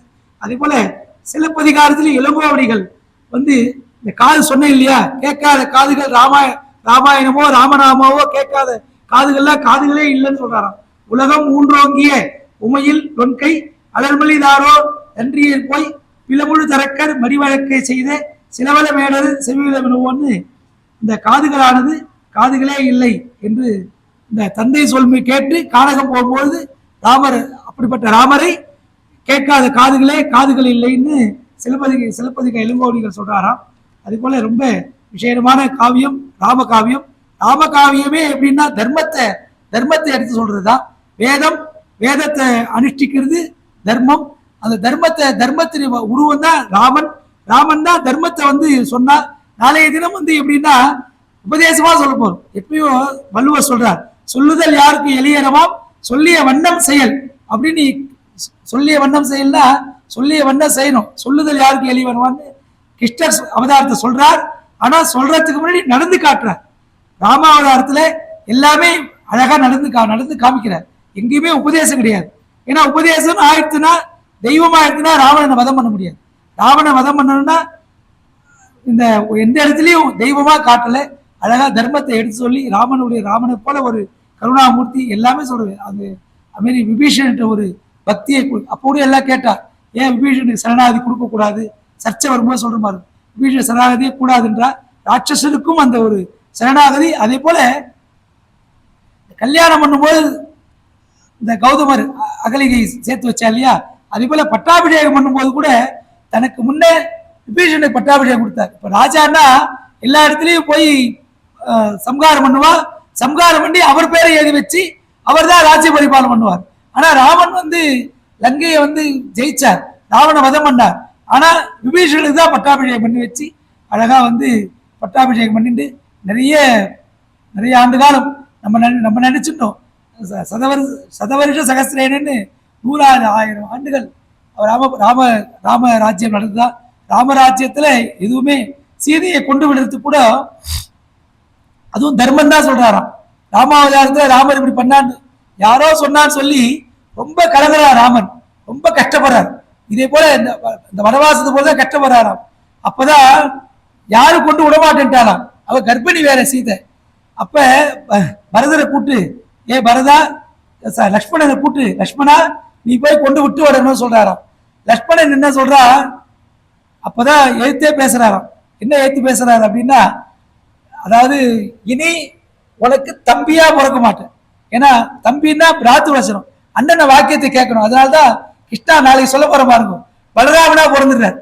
சொல்றார் சத்தியமா அண்ணா இதோட கடைசி, இப்படம் இன்றைய கடைசி சொல்லுவார்ல, இந்த படம் இதோட கடைசி. என்ன ஒரு பெரிய துஷ்டமான காரியம் இது, என்ன பண்ணு நீ சொல்ற நீ அண்ணா, இதோட உனக்கு தம்பியாவே பிறக்க மாட்டேன் அப்படின்னு சொல்லி லக்ஷ்மணன் சீதையை கொண்டு விடும்போது அவ்வளோ கஷ்டம். சீதையை கொண்டு அதுவும் காட்டுல விடணும்னு சொல்றாராம். என்னம்மா அது கர்ப்பஸ்திரி வேற. அப்ப சொல்றாராம் இதோட உனக்கு தம்பியா பிறக்கலன்ட்டாராம். அதனாலதான் மறு அவதாரத்துல பலராமனா பிறக்கிறதா சொல்றாராம். அதே போல ராமாவதாரத்துல பட்டாபிஷேகம் போதெல்லாம் கூட அனுமாருக்கே ஒரு சபலம் சொல்றாராம். சபலம்னா என்னன்னா, எதையுமே கேட்கல, ஏதாவது கேள்வி போது அந்த சீதா கல்யாணத்தை கேட்கிறாராம் அனுமார். சீதா கல்யாண வைபோகமேன்னு சொல்ற மாதிரி. அப்ப அதை காட்சி கொடுக்கும்போது அனுமார் விக்கி அழறாராம், ஓன்னு அழறாராம். ராமருக்கு ஒரே கஷ்டம் வந்துருத்தாங்க. என்னடா அது, அனுமார் கேட்டுதான், அனுமார் எதுவுமே கேட்கல. அனுமார் ஒண்ணுமே ராமத்தை ஒண்ணுமே கேட்கல. அனுமார் கேட்டுதான் இந்த தரிசனம் கொடுத்துட்டு போகும்போது அப்ப ராமர்கிட்ட சொல்றாராம், ஏ ராமச்சந்திரமூர்த்தி, எப்ப நான் சீதையை பார்த்தனோ அப்பயே நான் சங்கல்பம் பண்ணிட்டேன், சீதையை திருவடியை தவிர நான் பார்க்க மாட்டேன்னு. அந்த மெட்டி போட்டீங்களே அது ஒண்ணுதான் நான் பார்த்தேன், மற்றபடி நீ மாலை மாத்தினதையோ மாங்கல்யதானோ முக்கியமான கட்டத்தை எதுவுமே பார்க்கல அப்படின்னு சொன்னா. இன்னைக்கும் நீங்க பாத்தீங்கன்னா ராமர் அப்படிதான் பண்ணணும், சமமா நிக்க கூடாது. கீழே தான் அப்படி குனிஞ்சின்னு இருப்பார், கீழே குனிஞ்சி திருவடியெல்லாம் பார்த்துட்டு இருப்பார். நம்ம சன்னதிலேயே அப்படிதான் இருக்கு. ராமர் நல்லா உயரமா இருந்தாலும் ஹனுமார் ரொம்ப அழகா இருப்பார். நம்ம சன்னதியில் உள்ள குட்டியா இருப்பார் ஒரு ஹனுமார். அங்க பக்கத்துல தூரம் கொஞ்சம் உயரமா இருந்தால் புஷ்டியா இருந்தாலும் இவரு பாருங்க, இந்த 2 அனுமாருக்கு வித்தியாசமா இருக்கும். அப்படிப்பட்ட அனுமார் தான் எப்படி கண் கலங்கினாரோ அந்த அனுமார் தான் நம்ம ராமர்ட்டே அழகா குட்டியா கண்ணை வச்சு கூட பாருங்க, ஸ்கேல் வச்சு கூட பாருங்க, அழகா மேலே ஏறி பார்க்க மாட்டார். அப்படி சொல்லி அப்படி ஒரு இது சொல்லுவார். முத்துமணி மாலையும் அழகா சொல்லிட்டு இந்த அவதாரம் ரொம்ப சேட்டமான அவதாரம். ராமநாமா இதெல்லாம் எதுக்காக சொல்றேன்னா, நம்ம எல்லாம் வந்து ராமநாமா சொல்லிட்டே இருக்கணும். ராம ராம ராம ராம ராமா சொல்லிட்டே இருக்கணும். இந்த ராமநாமா நன்மையும் செல்வம் நாளும் நல்குமே அப்படின்னு சொல்லி, அதே போல குலசேகர ஆழ்வார் மாமா சொன்னார். ரொம்ப நேற்று இவ்வளவு விஷயத்த அழகா ரகுமாமா சின்னதா சொல்லிட்டார். அது ஒரு சின்ன கதையே இல்லை, பெரிய கதை. குலசேகர ஆழ்வார் ஒரு ஆழ்வார். அவர் வந்து படியாயினின் பலவாய் காண்பேனேன்னு நீங்க திருப்பதியில படியா இருக்கார். குலசேகரவார் படின்னு பெருமாள்கிட்ட அப்படி இருக்கார். பெருமாள்கிட்ட விஷ்ணு பக்தி அதிகம். அதே சமயம் அடியார்கள்ட்டும் ரொம்ப பிரியம். ஒரு சமயம் பெருமாளுக்கு உற்சவம் பண்ணும்போது நகையை காணுமா. நகையை காணணும் உடனே அடியார்கள் தான் எடுத்துட்டா சொல்லிட்டாலாம். ஆனா எடுத்தது யாரோ மந்திரி. அது அடியார்கள் மேல பழி போட்டாலாம். உடனே சொன்னாராம், விஷமுள்ள பாம்பு ஒண்ணு கொண்டாடினாராம். உடனே ஒரு குளத்துல போடுனாராம். அந்த குளத்துல போட்டு சொன்னாராம், அடியார்கள் யாரு எடுக்கல, அடியார்கள் எடுத்தான்னா இந்த பாம்பு என்ன கொத்தட்டும் அப்படின்னு அந்த விஷப்பாம்பு உள்ள கையை விட்டாராம். கையை எடுத்தாராம், அந்த பாம்பு கடிக்கவே இல்லையா. அப்பதான் சொன்னாராம், அடியார்கள்லாம் அப்படி சொல்லாத அப்படின்னு குலசேகர ஆழ்வார். அப்படி நேற்று மாமா சொன்னோடனே நானே ஸ்தம்பிச்சு போயிட்டேன். என்ன நாளைக்கு வேற அந்த கதையை சொல்ல போது இதெல்லாம் எழுதி வேற வந்திருக்கேன். அந்த குலசேகர அது தொடவே இல்லை. மாமா வந்து அழகா, அதாவது உபன்யாசம் அவன் அவையில வந்து உபன்யாசம் நடக்குமா. உபன்யாசம் நடக்கும்போது போர்ன உடனே வாங்க எல்லாம் நம்மளும் போலான்னு சொல்லி அப்படி தானும் அந்த ராமாயணத்தில் இருக்கவரே இருப்பாராம். ராமர் சந்தோஷமா இருக்கிறது அவர் அடங்குவாராம். அதே போல இப்படி எல்லாம் மந்திரி ஆன உடனே தான் ரொம்ப சீன பதவியை விட்டு எல்லா திவிதேசத்துக்கும் போக ஆரம்பிச்சாராம் குலசேகர ஆழ்வார். அப்படின்னு சொல்லி அவர் வந்து இப்ப ராமாயணம் நம்ம முழுமையா சொல்லியிருக்கோம், ஓரளவுக்கு சொல்லியிருக்கோம். அந்த ராமாயணத்தை முழுமையா தன்னுடைய பாசனத்துல சொல்லியிருக்கார். அதை சொல்லி அதை இதை பூர்த்தி பண்ணிக்கிறோம். நாளைய தினமும் அவசியம் நீங்க வாங்கோ. கிருஷ்ண பக்தியை நம்ம வந்து ஒரு விசேஷமா கொண்டாடிட்டீங்கன்னா, நம்ம சன்னதியே கிருஷ்ணர். நிறைய உண்மையா ஆத்மார்த்தமா கிருஷ்ணர்கிட்ட காதுல நான் வந்து சொல்லியிருக்கேன். எதுவுமே நாங்க டெய்லி வந்த உடனே எந்த அர்ச்சகரும் நேர கைங்கரியமே பண்ண மாட்டோம். நேர கிருஷ்ணர்கிட்ட தான் வந்து, ஏ கிருஷ்ணா நேற்றுக்கு தான் நல்லதா போச்சு, இன்னைக்கு நல்லபடியா போன பார்த்து அதுவரையே நல்லா பண்றோம். அதுவே நல்ல முதலே சொன்ன பாருங்க, நல்ல நிர்வாகம். இன்னும் எங்களை போல ஒரு நிர்வாகம் அர்ச்சகா கிடைச்சது கிடைக்கவே கிடையாது. ஒண்ணுமே பேச மாட்டா, பேசவே மாட்டா. எங்க அர்ச்சகாலுக்கு அவ்வளோ முழு சுதந்திரம், அப்படி ஒரு சுதந்திரமா இருந்து எங்கள்கிட்ட ஒரு நல்ல ஒரு பக்தி. அப்படிப்பட்ட ஒரு அர்ச்சகா அந்த நிர்வாகத்துட்டு நாங்க ஒரு கைங்கரியம் பண்றது ஒரு பெரிய பாக்கியம். நாங்கெல்லாம் வந்து கிருஷ்ணர்கிட்ட நான் அடியேன் சொல்லியிருக்கேன். கிருஷ்ணா எல்லா சன்னதியிலையும் நான் சொல்லியிருக்கேனே, உன் சன்னதியில நான் ஒரு இந்த உபன்யாசம் நடக்காதான்னு கேட்டிருந்தேன். அது எப்படியோ நிர்வாக காதல போய் அது எனக்கு இந்த சொல்லி சொல்றது ஒரு பாக்கியம். அதுவும் கிருஷ்ண சரிதம் என்ன உபன்யாசம் தலைப்பு சொல்லுங்க. ராமலீலா முதல்ல சொல்லிட்டேன், ராமாவதாரம் சொல்லணும், இன்னும் நிறைய சொல்லணும். நேரம் அவகாசம் இருக்கு, நம்ம சொல்லிட்டே இருக்கலாம். ஆனா இப்ப உட்கார்ந்து பார்த்தா நிச்சயமா 10 மணிக்கு நகர மாட்டான்னு தோன்றுது. எனக்கு அவ்வளவு சந்தோஷமா இருக்கு. இந்த விஷயம் எல்லாம் அப்படியே கட கட கட கடன்னு அருவி போல கொட்டிதுன்னா என்ன காரணம்னா, அப்படியே ஒரு ஸ்தம்பம் எப்படி ஒரு குச்சி இருக்குமோ அதே போல நீங்க கேட்கறது இருக்குமோ. இப்ப கூட நான் ஆரம்பிச்சு 10 மணிக்கு சொல்லலாம்னு தோன்றது. ஆனா அவவா சம்சார சாகரம் அடியேனும் போயிட்டு நாளைக்கு சீக்கிரம் சன்னதிக்கு வரணும், கைங்கறி இருக்கு. அதே போல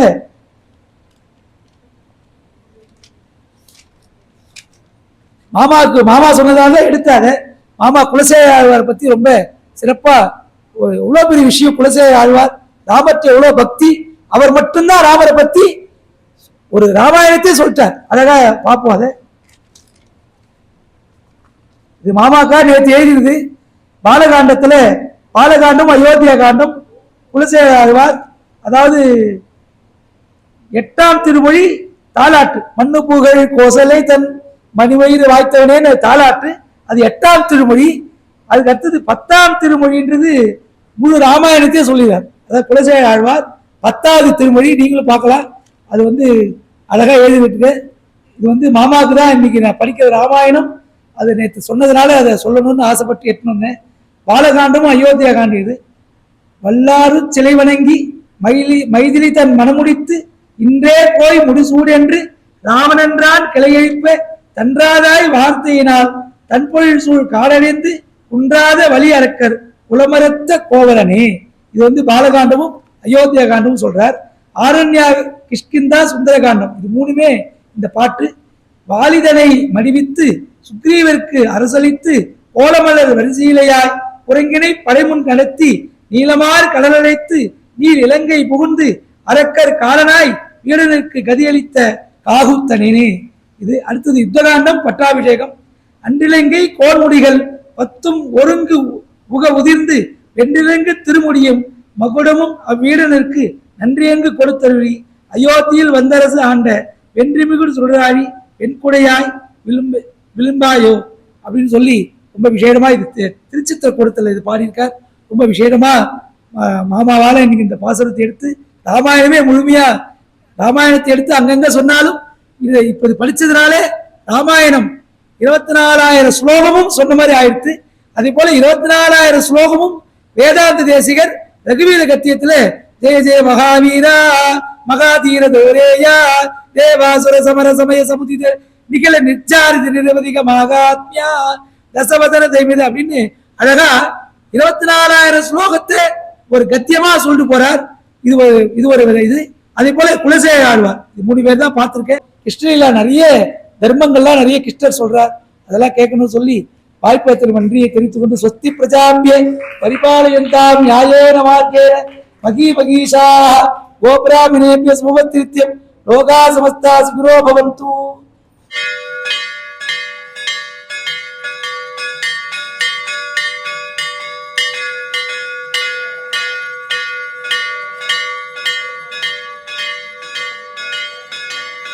श्रीराम राम रामेति रमे रामे मनोरमे सहस्रनाम तत्तुल्यं रामनामवरानने।